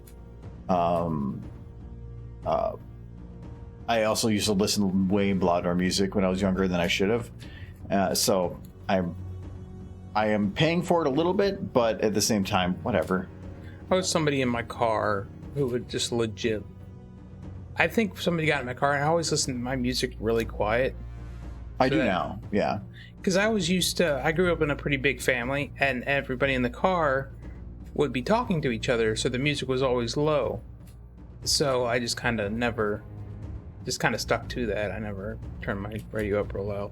For a couple years, I had a Tiburon, and about a year and a half, and that had a 6-speaker Infinity sound system. So with a sub, so I would always blare it, and for like a year and a half, I just played my music super loud. It was great sounding music, and we play video games, we play things really loud. I have headphones on, I'd have them over loud, and yeah, it's definitely affected me a bit more as I've gotten older. I'm having more difficulty. I don't think that my volume's off. I'm just having difficulty on the low end of things. I can hear things that are fine and louder, but as they start getting softer, I start having difficulty in hearing things. You're not going to make any progress on this video today. No, to me, got another stupid face. Hello, Thanos. No, to me, the hardest part about video making is this part. It's the planning thing, because it feels like you're doing nothing. But it's because you're trying to figure out the nuances of, like, this shot. Does this shot work? I don't know. Maybe I move her and I do things, and you're constantly just tweaking little things. Once you figure out what you want to do, the animating part is actually one of the easiest parts, because this is just taking what's there and moving it. But figuring out what works and what doesn't, because your head lies to you a lot. It can say, like, this thing and this thing can exist next to each other, but then when you actually put it in position, they don't work at all next to each other. And that is, to me, this is the part that I do enjoy, but it's also immensely frustrating, because then I'm like, does this exist? Can I find this? Can I get this? So it's like trying to figure out what I have available and what I can have, and working with that. Especially when I'm at this point in a video, I don't want to be like, oh, I need this specific model, I'm going to commission it. No, I would want to have done that a while ago, because I'm on somebody else's time scale, and I don't like being there. You know what my brain's telling me right now? Is that Sweet Belle could stand to be floofier. Floofier? Yes, he's floof. Okay, so there's a good stupid face. Yes. So I drank straight whiskey. I am 9. Well, I didn't say you have to get a drink. Hold on. I have one cola in the fridge, if you want. I have 2 colas in the fridge. Like a regular cola? Yeah, no, my cola. Yeah. Yeah, I have 2 of them. I know. Yeah. I'll take one. Okay, but can you put 6 more in the fridge? Yes. They're above the oven? It's a weird place for them. Because it's the only place that really works. I bought 48 cans. I'm not going to put them elsewhere. Well, thank you, Nellen. Yes, thank you, Nolan. Hold on, this is scrolled down. Oh, that makes more sense. What are you drinking, Mike? Actually, yeah, what are you drinking? I was just drinking straight whiskey. Well, yeah, but it was like a Evans honey whiskey. Oh yeah, you did get a weird one. Well, here, what? Go get your stuff. Bring the bottles over. Bring mine too. Well, I'm gonna bring the bottles over down. That's 4 things. Actually, I'm trying a new one today. I love changing. I always drink a Canadian whiskey, but I like just grabbing something new from the shelf I never had before. I think this is Seagram's that I've had this time. And I've been using Zevia for my colas. It's weird because it's clear, but yeah. Like, here's your fancy whiskey. Actually, this is not that fancy. It has a little ribbon thing on there, but It's got a ribbon. it's actually better than I thought it would be. It smells really strong in the alcohol, but it's actually good. It's pretty good. So yeah, this is what I'm drinking right there. So yeah, I'm backwards camera. So you have. Here's my fancy bottle. It's got a B. It got B on it. It's gonna violate you went through quite a bit. How is this one? Actually, it's pretty good. Really? Even straight, Okay. it's really. How cost-wise is it good? It's like a $10. Oh, so it's even cheap too. That's yeah, good. it's cheap and it's Rounds for Nellen. Oh, thank you, Jules. I'll go make proper. We're going to open a new bottle. Yeah, actually, I just had a bottle of Canadian Club. So there's a story behind that. The reason I got into Canadian whiskey originally was I'm getting a stupid face. Is we were at Cider Fest, and I always get a sponsorship when I'm there. So normally when you do panels and provide content for a convention, you will get a free badge. But I usually take the free discounted badge and then I buy a sponsorship anyway. So I normally still pay 2 to 3 times more than a normal badge amount, even for a convention that I can get in for free because I love the convention and I want to support it. So I drop my own money to help out. And plus, they usually have some really cool swag at Cider Fest and the other Charlie Cons. So, but I've been buying, because I've got a nicer job now, I've been buying higher sponsorships. And so I've been buying the level that usually involves the VIP drinking hour, which is you go at that, or the other one, I don't know what they're going to do now, but you go to the 18th floor, which is this big round bar at the top of the hotel for an hour. And with the VIPs, the other special guests, like the voice actors and whatever, and overlooking all of Milwaukee in the middle of the night, and it is free drinks for the hour. Anything you get from the bar is 100% free, all covered, because you paid quite a bit for your ticket. So when I went up there, I have no care for VIPs at all. Like, I've talked with a lot of them. They're cool people. Not something I really care about. Other people do. So when I went up there, I just went up there because it's free alcohol. I wanted to support the con. I didn't care about anything else. I mean, that probably didn't help that I was just abusing the alcohol in there. But it was, so I went up there and I got a whiskey coke from the bar, and it was like, this is one of the best whiskey cokes I've ever had.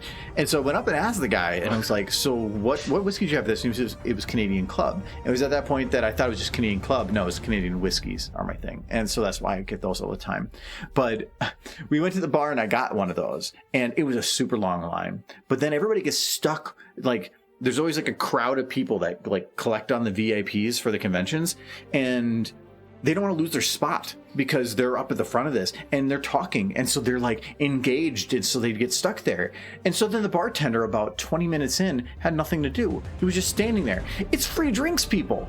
And he's just standing there. So me and like 2 other people that I've never met before, I don't remember their names, also didn't care as much, and they were there for the free booze. So we sat about 10 feet from the bar, and we would just drink down our alcohol, and then go to the bar and say, hey, can I have another? And he would give us another. We would walk back to our little spot, and I drank so many whiskey cokes in an hour. Oh my God. I got my money's worth on that one. I think I had 6 or 7. They weren't really big, but it was because we got caught up in conversation as well. But it was after that I had started just drinking whiskey cokes with Canadian whiskeys, for sure. Jameson whiskey is a fairly good aftertaste that lingers maybe 3 seconds, burns a lot less time, but is pretty cheap if you drink straight. So like the Canadian whiskeys, the reason I like those is with Coke, I can usually make them pretty damn strong, and it doesn't taste boozy. It's actually really good. Just opened the Whistler Irish whiskey. Irish whiskey, I used to do like a Jameson and stuff, but it was what I thought the whiskey I liked would be, and it wasn't my thing.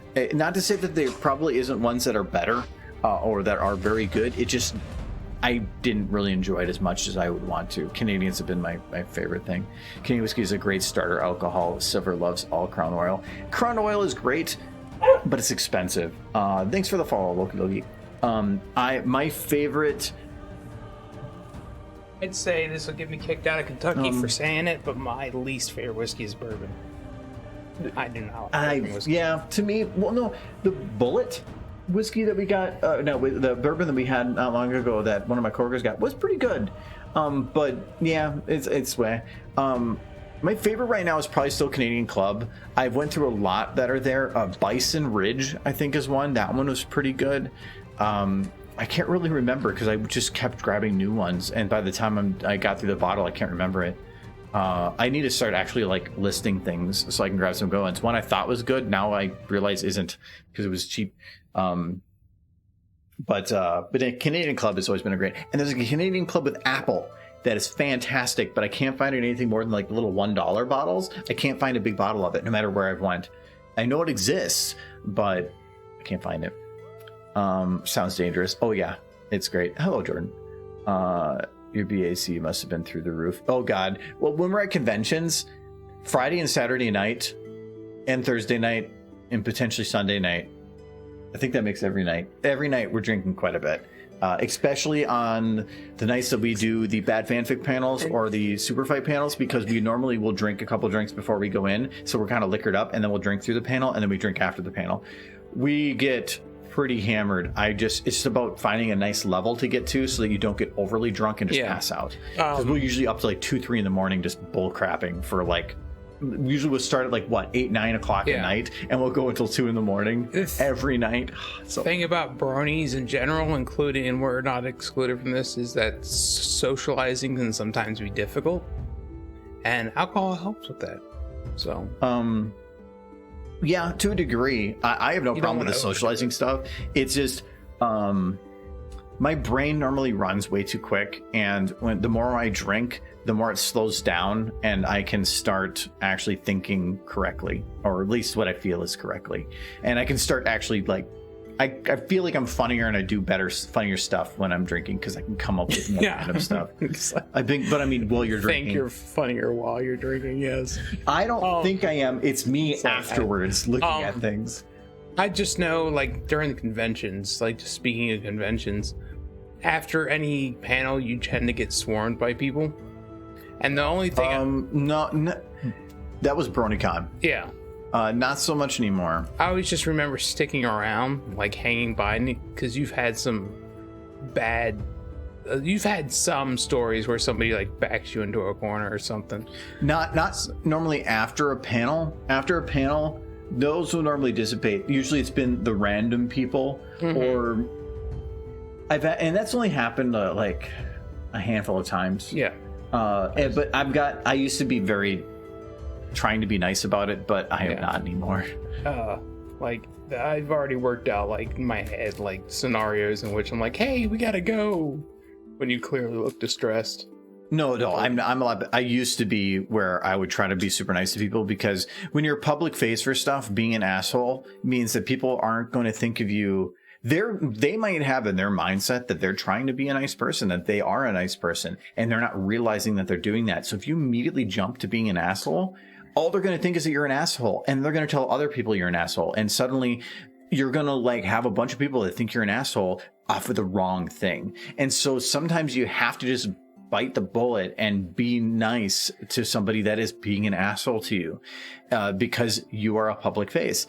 And so at conventions, it's a lot of that, especially if I'm there as a community guest, because I'm representing the convention. And so I've had people before that I have just had to deal with, because I don't want to put myself or the convention in that position.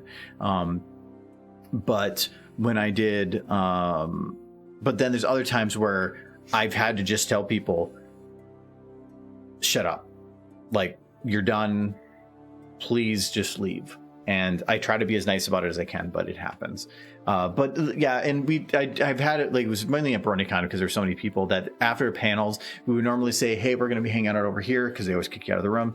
If you want to talk, just hang out over there. And I think it was after BronyCon 2015. It was where we premiered Remembrance.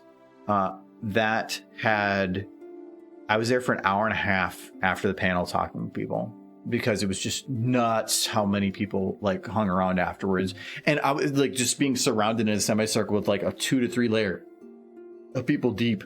Just some of them didn't even want to interact. They were just there to talk, like listen. It was pretty neat. I think that like it was that convention that I met you for the first time, and I still was kind of. I found it bizarre that you were. I was sitting at the bar dressed up as Big Mac, and you were actually talking to my sister. She floofed. Which you probably don't remember at all. No, you can't have enough floof. Look at that. She's floofing. No, now she's like starved. No, poor horse. Okay, see, that's good. That's a good amount of floof. That's too much floof. No, that's a great amount of floof. So much floof. That's a good floof right there. Okay, so fixed. But no, why you hurt the horse? I don't like it. She's very hungry. Eat the horse. But no, the first time I met him, he actually was at a bar, and my sister was talking to him. I remember being at the bar. You just don't remember my sister probably at all. I don't know why I don't remember your sister, but I remember you. You were dressed as Big Mac. Well, she was dressed as Applejack. Yeah, I don't. Because there was like we were in the. But I think I remember it because you had that video of her throwing pie at the audience. She did throw the pie at the audience. She never went to a convention again after that, and I think part of that was the reason. But no, you actually sat down at a table with her, and I just kind of sat to the side and was drinking a beer, which is rare for me. I don't drink beer that often.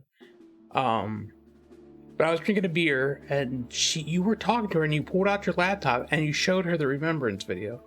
Like right there, like a private showing. I brought it with because I knew that. Oh, the actual video. Yeah. I don't think my laptop at the time would actually play the Phil video, but yeah. But yeah, you were just showing it to her, and I was just sitting by drinking beer, and that was one of my first interactions. What have you done? Wait, hold on a second.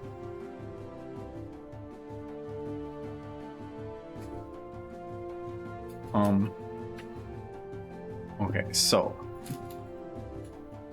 What am I talking about? My sister threw a pie at the audience. I did not do this.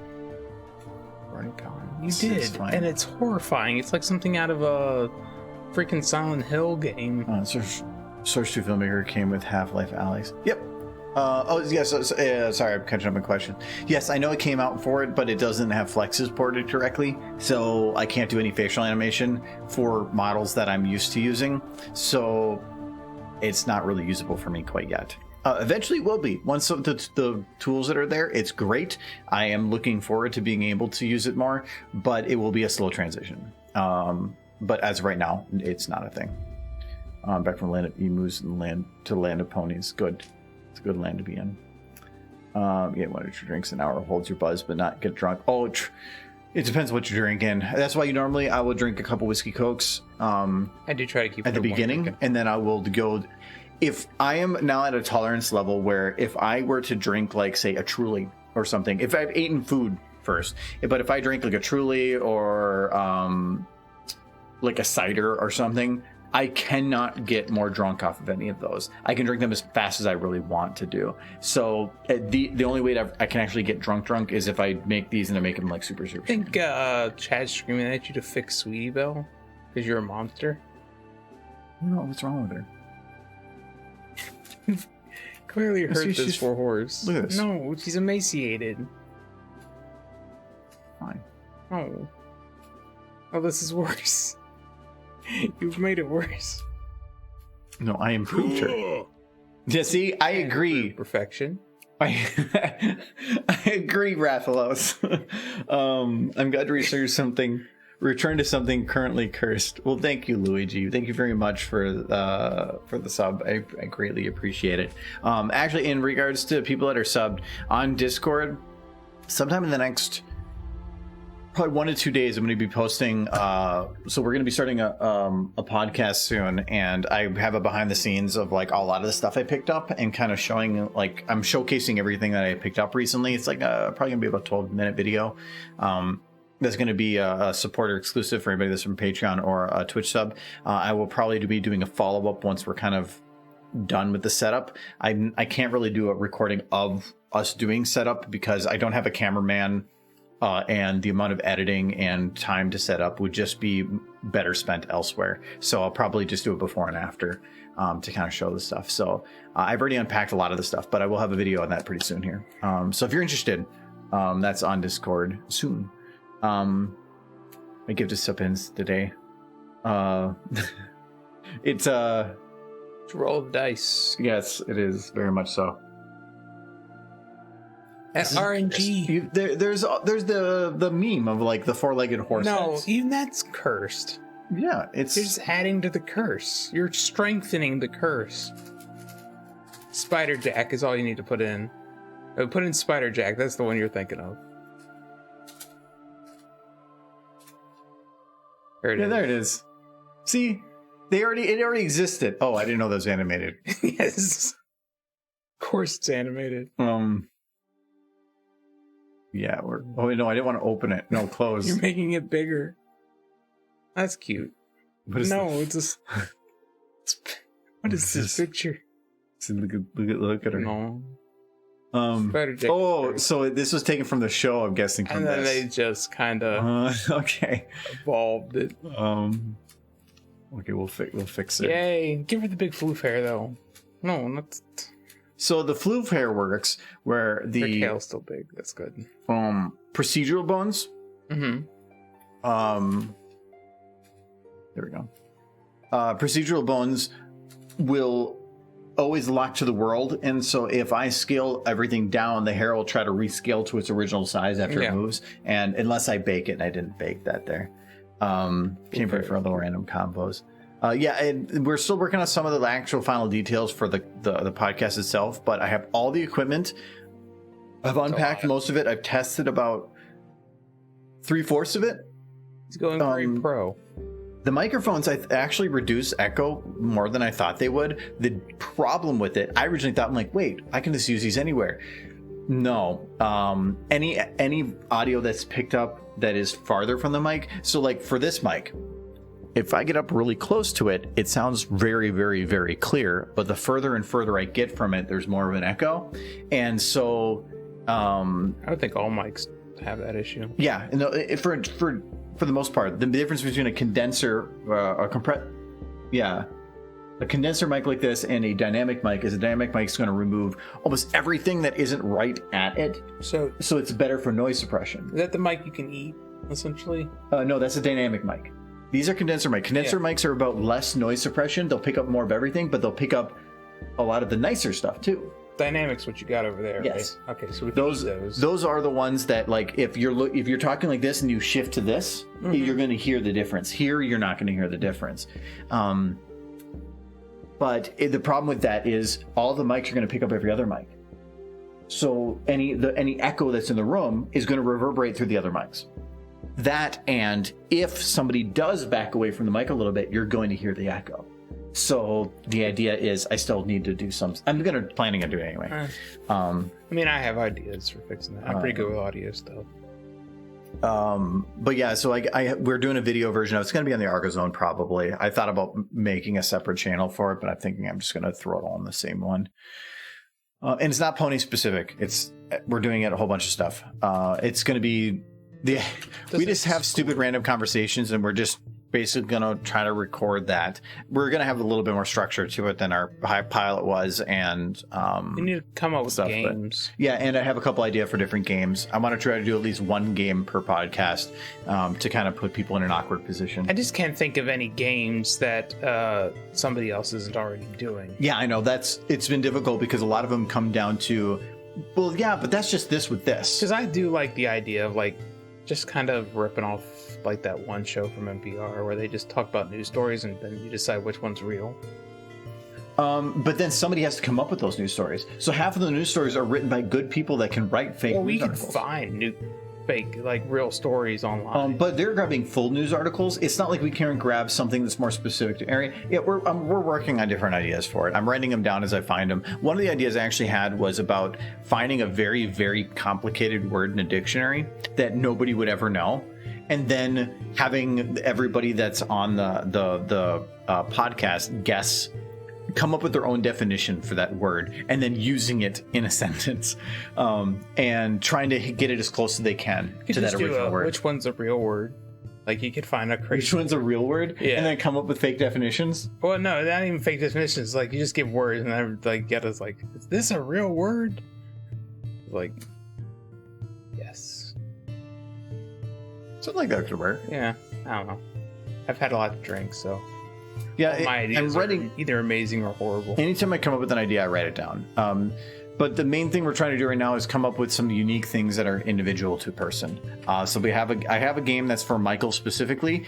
Everybody's participating, but it was more Michael's in control of it. I have one that's John. I'm just trying to come up with the one that's me and one that's Kyle. So, do you review other people's SFM animation?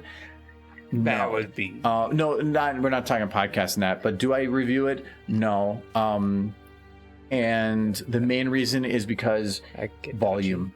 I used to get a ton of them. It's slowed down a little bit, but I don't want to make it a thing because most people, when they're asking about, hey, what do you think of this? There's only two responses they're looking for. Actually, there's only one response they're looking for, and it's, that's great. And every time not every time, but the vast majority of times where somebody says, hey, what do you think of this? And I give my opinion, I am lashed back at, where I'm like, well, I think that you could change this. And it's not about like, well, I did it because of this reason or whatever. Some people get very angry and defensive on it. And it got frustrating. And it got to where, you're asking for my opinion, but then you were literally attacking me for giving it. So if all you're looking for is affirmation, then I don't want to do that. And I didn't want to deal with that anymore. I don't like stress in my life. So I just stopped doing that. If people need specific help, saying, hey, can you review this video? No. If you are saying, hey, I'm trying to do this and this in this shot, and how would you go about doing that? 100% I'll help out. I don't mind doing that. But it's when people aren't for review, to me, they're looking more for affirmation than they are of actual good opinion or like good help on it. I only have 3 opinions regarding videos. It's like horrible, could have used horse because there was no horse. It's good. It's a wonderful video, has horse. And my 3rd opinion is, has horse, wonderful video, could have used more derpy. Could have used more, like this video here, wonderful video, could use more derpy. So not 100%. Unless you add a derpy. You want your video to be 100%? Nope, I'm good. Darn it. Okay, that helped. I think I had to think of like, if I were to like lean over and look, like what would I have to do? And it was actually to squint the inside eye and open up the right eye. So I was like, okay. So dictionary and both a real word. Yeah, kind of like. There's a couple of different ideas we want to come up with it, but we want to make sure that whatever we're doing maintains a riffing bit, because we can just go for hours on end. You give us a couple drinks, we can just sit around a table and talk for hours, and we will constantly change topics. We'll go random directions, and it'll eventually be that we'll get to the end of a topic and somebody else will bring up something really stupid, and then that will completely deviate the whole topic again.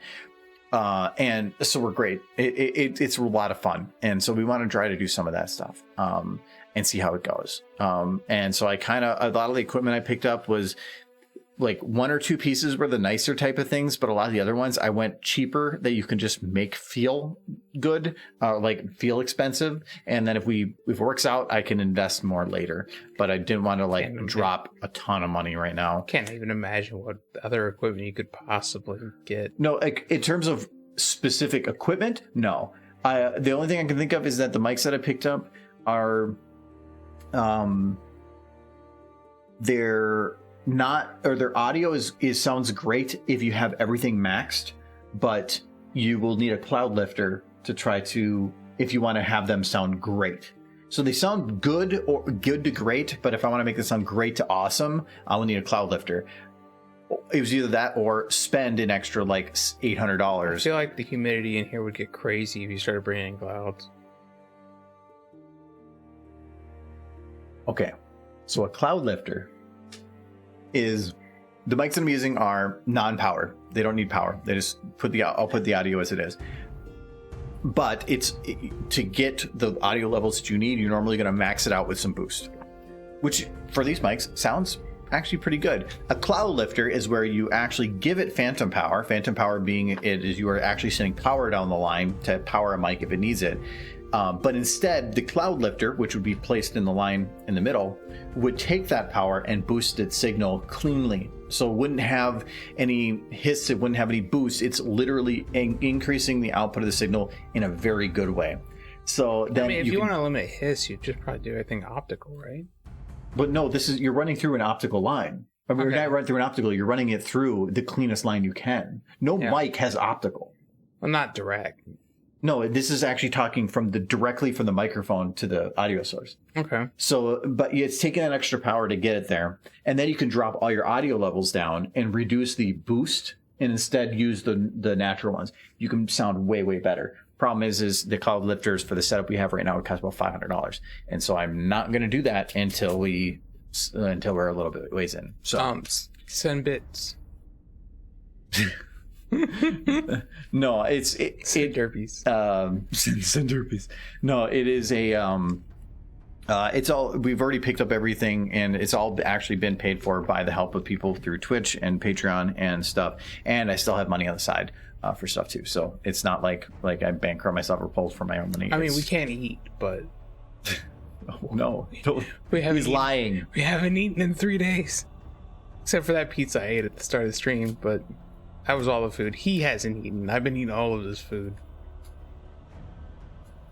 Remember when I said the best breakfast was the breakfast stolen? Yeah, he doesn't eat no more. Yeah. Michael needs derby. I do need derbies. There's not enough derbies on the internet. I'm pretty sure I've seen every derby picture at this point. Oh, that is the wrong eyes. I had actually considered when we were going to start doing the podcast, because I wanted to do a fancier setup, doing like a fundraising thing on doing a stream on YouTube through the main channel that would be like a request stream of anybody doing super chats could have. I'll do whatever it is that pops up. And I thought about doing something like that, but I ended up passing on that because I ended up having enough. I went a cheaper route. We wanted to do a 3-camera setup instead we're doing a single camera setup initially. Derbies. Yes, there is derbies. That seems actually exceptionally small. We need bigger derbies. We're gonna make a bigger derby and then we'll do that again. I think that is way small. You need like more derbies on your stream. Like, I know you have the one for the little bits. Okay, and the ones with a lot of it. It's a little bit bigger. There we go. But what if there was more derby? No, derpy is bits. Derpy. Well, is derpy in donations too? She's bits. I think she's donations too. Well, which derby do you get for donations? It'd be the same things. No, I'd have to double check. It's been a while. I mean, but thank you, Nolan. Thank you very much. But no, the only reason I would ever do, I think, a fundraising thing going forward is if like sometime in like the fall I want to evaluate the situation with YouTube and determine whether or not it is something that is viable as a full-time gig or even as a part-time gig compared to what I'm doing right now, which is basically just like free time, like here and there, mainly stream time. I can't wait to go back to eat. My rent's gonna go up, and I'm gonna go back to eating beans and rice, and it's gonna be amazing. We're gonna eat so much beans and rice. Rock and roll. Well, thank you, Jules. Okay, there, Jules just answered the question. So thank you, Jules. Donated $5 there. Yes. Yeah. So it isn't. It's rock and roll. Yeah, which actually I don't like that one so much. I might change that one. Could be a derby. I have considered doing like you can do a project funding, so like it's not money wise, it's with the Copy Cup thing, where you can all put points towards the thing. And I thought about doing that where instead of just having like random like Michael takeovers, about having having that as well, but having a single fund that's like a large pool that everybody can go towards. That would be for an entire Michael stream. Oh my! But it would be expensive. That would probably make it like 200,000 points. No, it'd probably be more than that, because I'm thinking that some people would just be like, What done. did I do the last time I did an entire Michael stream? Oh, that's right. It was that amazing picture that probably has 10 billion like views now. Oh yes, like yep, more views than like everything in existence. More views than there are people on the planet. Yes, more views than Justin Bieber video. Well, yeah, that's like the low bar though. Does anybody watch him? I do remember which year, it was the last year BronyCon, wasn't it, that a Bieber Fest was going on at the same time as BronyCon? I think they called themselves Beaver Believers or something. Believers. Believers? That sounds like a disease. I don't know why I know that. That's upsetting. It's okay if everyone will unsubscribe now. I've done like 6 Michael takeovers. I know you have. Where do you get all these points? Stop it. Slow it down. It's because you do those raids for him. I know. I actually was looking up new channels to try to raid earlier, and I really didn't find it. There's not many people that do SFM. Like, well, for one, how the hell do you find SFM anymore? I realized that when I was searching Source Filmmaker, but then I thought about it. I'm like, there's nothing on my stream titles that state even that I do SFM. So that's why now there it says Source Filmmaker in the titles, because at least it helps indicate that, because there are people looking for people doing Source Filmmaker because they want to learn stuff.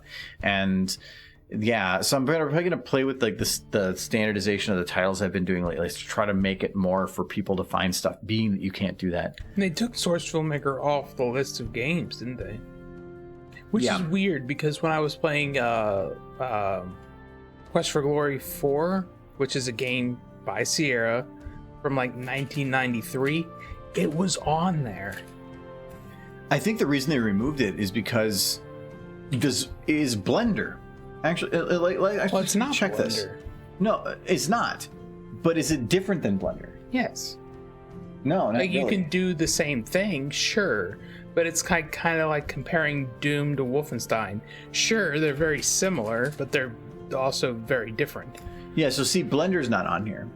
And so what I think it is that these categories, which I don't like the name of this, it should say game now, because it's, well, no, because art and just chatting, Source Filmmaker used to be an option that was on this list. It is not anymore. And it was great because it was, you could say it's just animation software, but there's more to it than just animation software. It is a free to download software, and sometimes people want to know not just how to do animation, but how to do SFM. And they have specific questions for that. And how do you get to that audience? And it used to be great because when it was a title, people would come in and be like, hey, I'm new to SFM, and it's nice to see an SFM streamer. Now there's no option for that. And I miss that. It was really, really nice having that. I wish that they would re-add it. I've considered like polling them constantly of like, hey, can you re-add this? But if they don't have Blender and they don't have some of those other stuff, it's probably just be that Twitch is a gaming platform and anything else is just a category. I mean, art's a pretty big deal, though, at the same to time. me, Like, artist streams got to be artist streams absolutely are a big part of their streaming. But I feel I want animation to be a category. But they just have art. It is. They're lumping them. It is a tag. Mm-hmm. But animation. This is vague. It could be 2D. It could be 3D. It could be stop No, motion. not that. It's tags are for identifying specifics about what you're doing. Mm-hmm. Animation isn't a specific. That is more of a category. Yeah, it's like saying gaming. Yeah, and that's what I feel like. And so I don't like right now. Most of the other SFM streamers I've seen are just doing exactly what I do. They select art, but all art is we have nothing else to select, so that's what we pick, and that is frustrating. So it felt like when they removed SFM that they kind of were pushing that community away from stuff, which is no, we're not doing hot tub gaming. What's a hot tub gaming? That's been a thing lately of like people being literally sitting in a hot tub as doing their just chatting, but they're either gaming or just chilling in a hot tub while doing stuff. And they actually made an actual tag for it. I mean, I'll get in a hot tub, but I ain't taking off my clothes. Is that separated? I thought they made an actual. Yeah, pools, hot tubs, and beaches. That exists, but Source Filmmaker doesn't. Wonderful. Though, in that defense, Source Filmmaker is a specific application, while this is a group of things. So, that I can understand. We're gonna need to get a hot tub. We have one. We have a jacuzzi tub. Yeah, but it doesn't really exist. You just add some candles and lower the lights. We have like the dynamic, like the dimmers in the bathroom. There's dimmers in there? Yeah. Holy crap. So we have the light switch on the one side, but on the other side, on the other door, there's a dimmer switch. I just always keep it at max because that'd be really confusing. Actually, now I want to like put it at minimum sometime. And then it would freak me out. I think something was broken if you did that. Now that I said that, it's not going to surprise them. Oh. I'd be like, the bathroom's broken. Once we did a hot tub stream in a formal suit. Was that RT Game? Because that sounds like RT Game. He always wears a suit. I'd definitely be wearing jeans in the hot tub. There's no way. I think it was. Because I remember he did a hot tub stream not long ago. He's good about finding random stuff to make it work. Strange that hot tub streaming is common enough that it's got its own category. Yeah, and that's what's frustrating for me is why isn't animation a category? It's trending, and that's why it is. It's the meme of the moment is all it is. The hot tub thing has got to be. Yeah, probably, but it's I would like something more than a tag because you can't search on a tag. You can search on a category pretty easily, but the tags are difficult. It's more about once you go into something, knowing what's going on. But no, I think actually the major issue is that Twitch's tools for discovery are just crap, and they don't let you tag at all on YouTube streaming, do they? You can still add tags to streams there you can add tons of tags. YouTube discovery is fantastic compared to Twitch. And Twitch, when you're done streaming, it basically goes to the offline screen. When YouTube is done, it looks at all the tags that are on the video that you were watching and all the things that you're interested in and tries to make connections and puts a bunch of videos on there that recommend you different content. Based on what you were interested in, what you just watched, what you might also like, based on the combination of those two. The algorithm, while frustrating, is pretty damn smart as long as you know how to use it correctly. And for a lot of stuff I do, the problem is MLP is still limited in scope, so tags are kind of limited, but Twitch doesn't have any of that. Twitch's discovery is crap in comparison. But it's also, that is a complicated thing. An algorithm isn't just you putting 1 + 1 = 2. It is a self-learning application that is just time-consuming and complicated. I'm guessing the reason you don't stream on YouTube is because you're afraid people will unsubscribe because of the constant spam of the stream. Depends on where would I be streaming. Well, you could stream on both YouTube and Twitch at the same simultaneously. Yes and no. I mean, Jay did it all the time. No, I can't. Can't. I have an affiliate. I'm an affiliate on here, which means that any content that is streamed on Twitch cannot be placed on any other platform for 24 hours within the stream's time. What'd you go and do that for? Because that is the only way to monetize Twitch. Okay. So, and the subs and the donations and the bits only happen if you're an affiliate.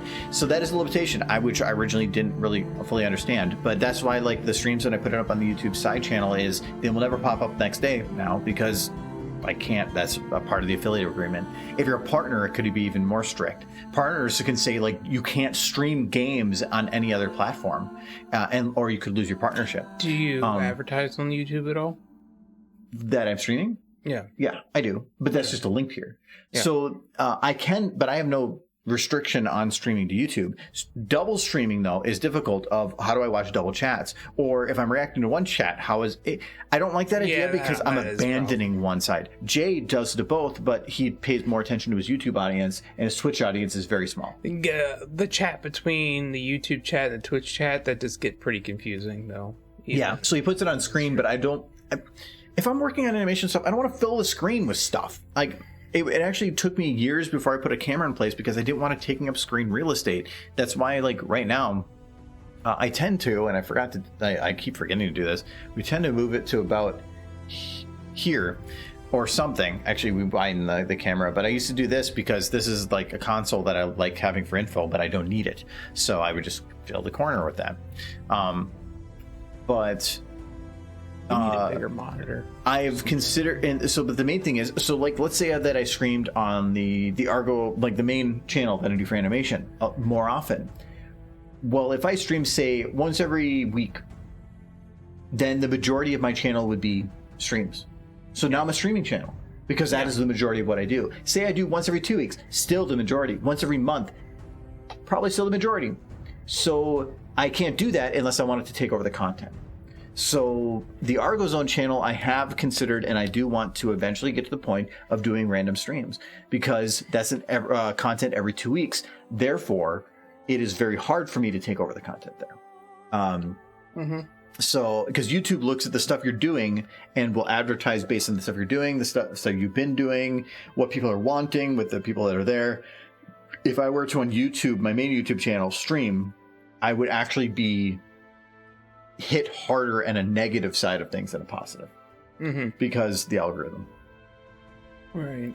You add SFM at the beginning of your streams. So it's about putting the text in there somewhere. That's why I added Source Filmmaker to the end. I need to rename it. I don't want to have a title that's like this long. I want to have something that's a little shorter, and so I just need to figure out the best way to do that. I'm probably going to remove the animating live part of it. That was originally like a clickbaity type title. I'm going to probably remove that part, get to the other text bit, say Source Filmmaker and SFM at the end. Everything at Twitch is live, right? Yes. So it's a little redundant. You can upload videos to it. Don't they frown on that? No, it's more of you can, but there's no discovery. So it basically be you uploading it to an empty area.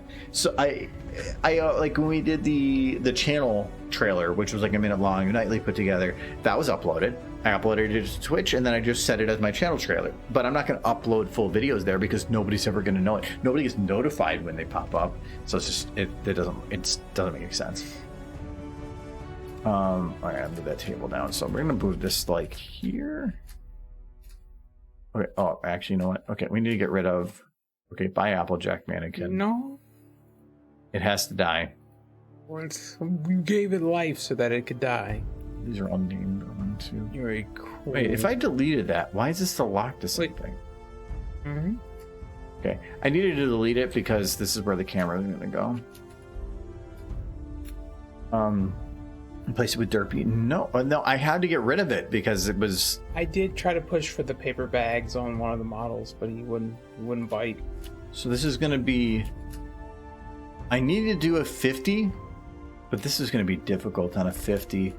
So is that a human shirt? That is what the show had. I guess it could fit a horse, but the it doesn't. It doesn't work at all. But those were modeled based on what the show had. So that is what the show had, and so they just modeled it based on that. I still remember an episode where they already spawned in the entrees and there was shrimp on the plates. Horses don't eat meat. They're horses. It's one of those situations where you have to compromise and you have to make things that maybe don't make sense. I feel like the animators need to pay attention. Is what it is. It's less about compromise and it's more about, come on. No, it's not about having things make sense. It's about having things that connect to the real world. And entrees with shrimp are just a standard thing in the human world, so they used it there. It doesn't matter if it makes. I mean, Lauren Foss is going to roll over and be angry about it, but she hated it. And that makes sense because she wanted things to be realistic to that universe. And how much harder is it to draw a horse shirt as opposed to a human shirt? Come on. But it's a little imagination. It's more of because they're trying to do multiple that are connected here, and so it just. I understand why they did it, but it's the same thing like in Fallout Equestria. When they're talking about the guns that are built for the mouth grip. Yeah, that makes sense, but you're still having a standard gun and you're just changing the grip portion. Yeah. But if you had guns built in that, those would probably never exist. Maybe. Because why would you develop a gun that then you have to modify to add some other element to shoot from? Well, if you're going to shoot from the mouth, then wouldn't you have a gun that wasn't from the side but straight on? They could very well be. They don't really describe. Because then that would better. So there was. But why would they even have it looking like a normal pistol? There's so many things. The ones I've seen designed, they have it to the side, and then the sight for the weapon is like over one eye. But it is still just a normal gun, a human gun. But why would it develop to look like that? I would Because we're going back to our history and then modifying it, but if you're going through their history. Well, as far as a barrel, a cylinder, and a hammer are concerned, those would all be relatively the same regardless of how they were held. Everything in this universe, have you seen anything that utilizes like explosions for the majority of propellant? Pinkie Pie's cannon. That doesn't run on normal physics. That doesn't count. No, normal things are going to be using magic. So why would the gun be any different? Why would it would probably be a magic gun. Yeah, it wouldn't be like bullets then. It wouldn't have a propellant. So there's a whole separate thing of things. Yeah, battle saddles are Luigi. Those are the ones that I would see being useful. And I kind of agree with him that it wouldn't be bullets. It would probably be some magically charged mana crystal or something that fired. There's so many factors that are involved, but the problem is that it means that to build a gun, you need to go back through all of history. Yeah. And it's coming down to like the cake from the universe approach that like from Hitchhiker's Guide of you can derive the entire universe from a slice of cake, slice of pie or something, where you can't just make it something that's we know and say that worked. And you have to go far back, like Rainbow Dash, using the phrase "fast as a speeding bullet." Yeah, she wouldn't use that. No, she wouldn't use it at all. No. Tank. Probably wouldn't use that for. No, but we use it because we know it. We recognize what that means. I will say my only really, as far as Fallout Crush is concerned, laser weapons make sense in Pony World because they would be charged off magic. Laser weapons don't really exist in our world. I mean, they do, but not in a practical sense. So if I flip it on its head, general Fallout, based on the history of our world, laser weapons don't make sense here. They do in Horse World, but not ours, and yet they exist in both. So, well, some of the laser weapons I understand existing because it exists in the game, so they're trying to find the equivalent. Yeah, and so they're trying to find a merger, and they had to find something that fits that gap. So I understand that they had to kind of, but that's where you do magic. But but I mean, I just use that as an example with where you have stuff in the show that do not make sense, but you have to make compromises because if you go too far down the rabbit hole of, well, they would have done this because of this, because of this, because of this, now you have no comparison and you lose some of your narrative. I mean, personally, I would have preferred that, and I think, like you said, but then you have to provide so much more info. Battle saddles to me make sense. Yeah. For one, it's a really fun phrase. Battle saddle saddle is a fun phrase. But because it's something we can relate to, at least to a degree. And it wasn't hard to explain them. They just said there's the triggering mechanism for them is inside their mouth, and they press with their tongue. The explaining is easy. Yeah, it was easy to explain and to kind of make work. But I still think that there was a lot of elements that were missed, but it wasn't, and I'm not saying it was the writer's fault. It was, again, you're making compromises. Yeah. And that's where that whole thing started. So I think one of the more appealing things about MLP is that the world they live in isn't our world, that it's its own unique world. So when they did go a little bit too referencing things that only humans would use and didn't make sense in the horse world, I did kind of feel like it hurt the show. But that's just this one person's opinion. So, like, I know Lauren Faust never wanted she wanted to reduce anything that was human as much as possible, like the idea of them wearing normal clothing. Like Carousel Boutique, I do remember hearing her say, like, the whole thing was that they would only ever wear saddles and stuff like that. But I think it only happened once. First season, yeah. Winter wrap up. Yeah. Well, no, there was a couple episodes, like when Rarity was making Rainbow wear, or Twilight wear some clothes in the very first episode. But where's your 35,000? I only have 328. How do you only have 328? Well, it's because you keep doing highlights. Damn it. So see, that's all you got to save. Plus, you get subs get bonuses. I didn't realize that for a while, and when I realized that, then that made sense why like some people have so many. You get up to a double on those points. I think the handle grip guns were designed initially by Griffins because their initially grip onto them with their claws. The mouth grip adaptations were added to later for after development. That can be used for like developing the idea as to why it's a thing, but it depends. Like there's so many things that can be involved with that. Looking at what the Griffin Empire was, it seemed like they weren't exactly people that were for mass development of anything, while the Ponies universe was. So you would think that if anybody's going to be eventually developing something for anything, it would be the Pony side of things, and the Griffins would be investing in their development of stuff in the Pony side.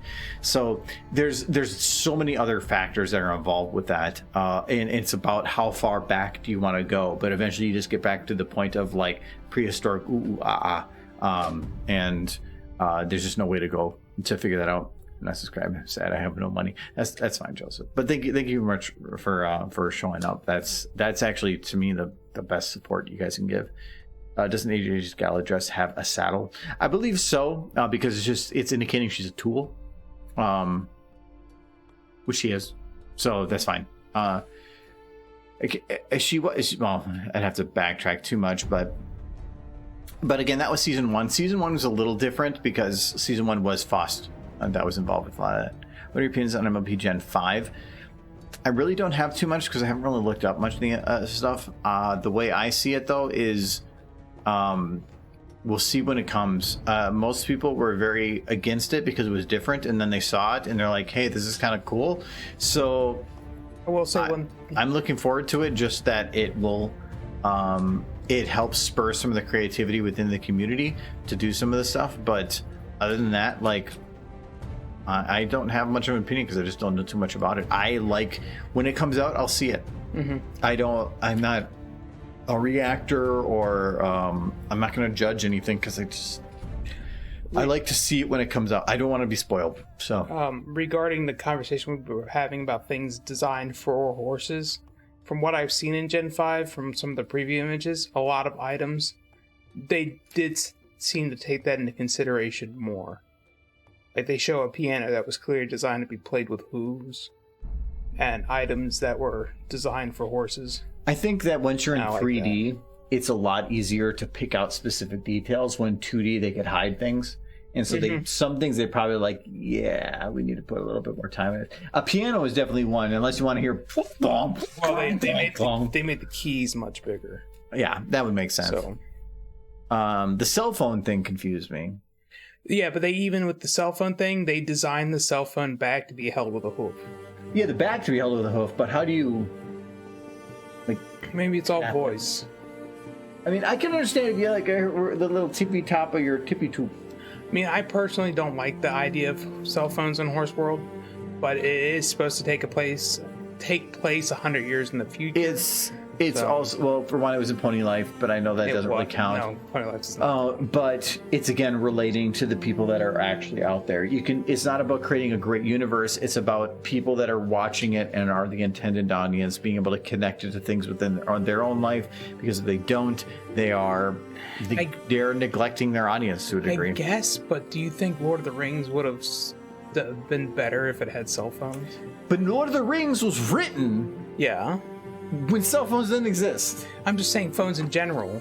Yeah, but that was the recreation of a story that was within an entirely different universe. This isn't made for... Lord of the Rings was not written for 8-year-old girls. Maybe. I don't know what the guys... You talk to Tolkien and you tell me. Look, I'll ask him next time we meet. Okay, yep, I can bring you there quicker if you want. Oh no. I mean, if you're gonna create a unique world, in my opinion, create a unique world. But if you make the world smack it. If you make the world too convoluted and too detailed, it works for adults, but that's not what the intended audience is. So they're going to relate it to the audience, which is a younger audience. They can't go and make a super complicated world because it's going to lose that audience. They didn't.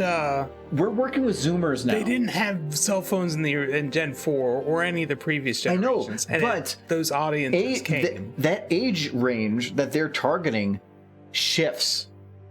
So, like, if they're not going to say that they're targeting 8 to 12-year-old girls, and then 10 years later are targeting 18 to 21.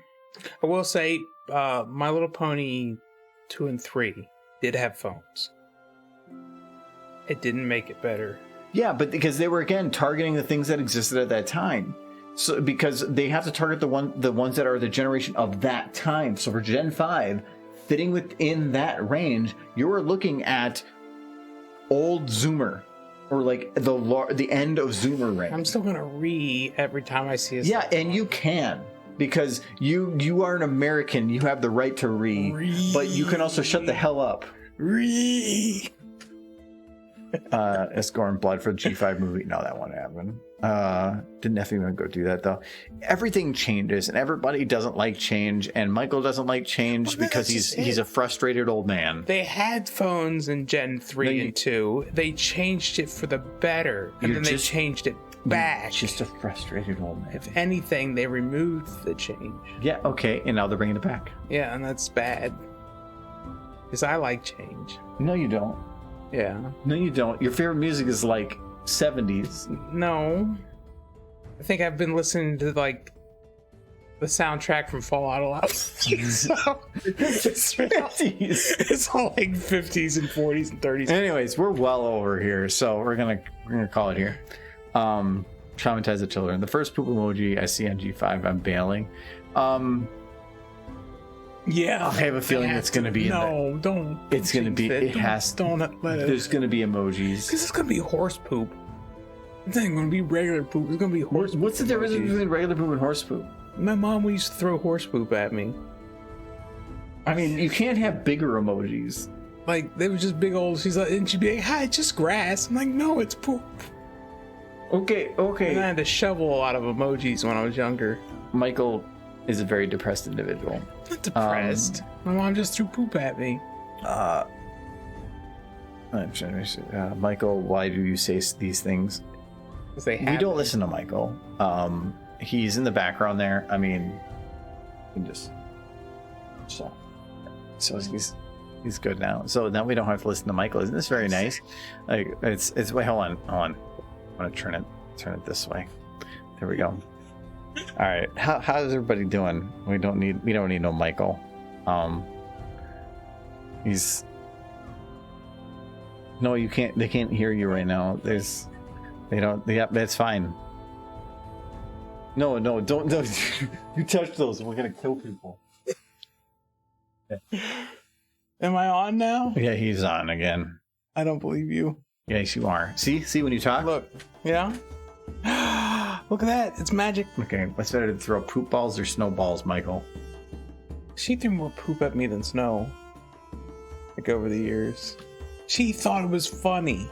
Yeah, no, now that I look at Michael, this makes a lot of sense. So, I'm going to go bye Michael. Bye, Joseph. Bye, Joseph. We're going to go to, I'm going to double check if there's anybody that's on right now for rating. If I don't have anybody. Raise a hands. Who else's mom threw poop at them? On a regular basis. Wait, Biomutant's out? Who? I thought Biomutant wasn't out yet. What's Biomutant? I don't want to keep rating Fiora, so like because I think this year's the last one we rated, so I'm probably gonna hold off on that. Because again, I don't want to just keep rating the same person. I want to try to find out a couple more people, so it's not the same thing over and over. She just happens to be on at the same time that I'm like always ending. So, but nonetheless, we're going to. I don't want to just raid unless I know who it is that's being raided beforehand, so that I'm not put in a weird position. I say that because I've been put in a weird position before. So, nonetheless, though, we'll be done for today. So I will be. There's Michael. Keep turning it. Oh, it's too far. Hold on, right there. Oh no, you went too far again. Keep going. Oh, nonetheless, we'll be back on Friday. We might stream sometime before then, because we've said before that if all the people that are on that we're doing Valheim on the Sunday stream happen to be on, we might just impromptu stream, but it won't be scheduled. It would be very much last minute. So there might be something like that over the next couple of days. I don't know. help to see how the group is at that We're time. gonna finish that model up for stream tomorrow. So you can do whatever you want. But if we're all on and we're all wanting to play, Okay. because you're just gonna do what we tell you to do anyway. Yeah. So later, Caters. Later, Nolan. So yeah, I'll see you guys later. We'll do some more work on Friday, and we'll see you guys then. Bye-bye. In the meantime, have a kitty. Yay, kitties. Look at that cat. In the text that scrolls next to his face. It's like, oh no, my poor tail. He's. What is this? I can't believe I've been using that like same cat thing for like what 5 years. It's very important. Yeah, I know. I wanted to change it, but now I feel like I can't. No, you can't. Of course not.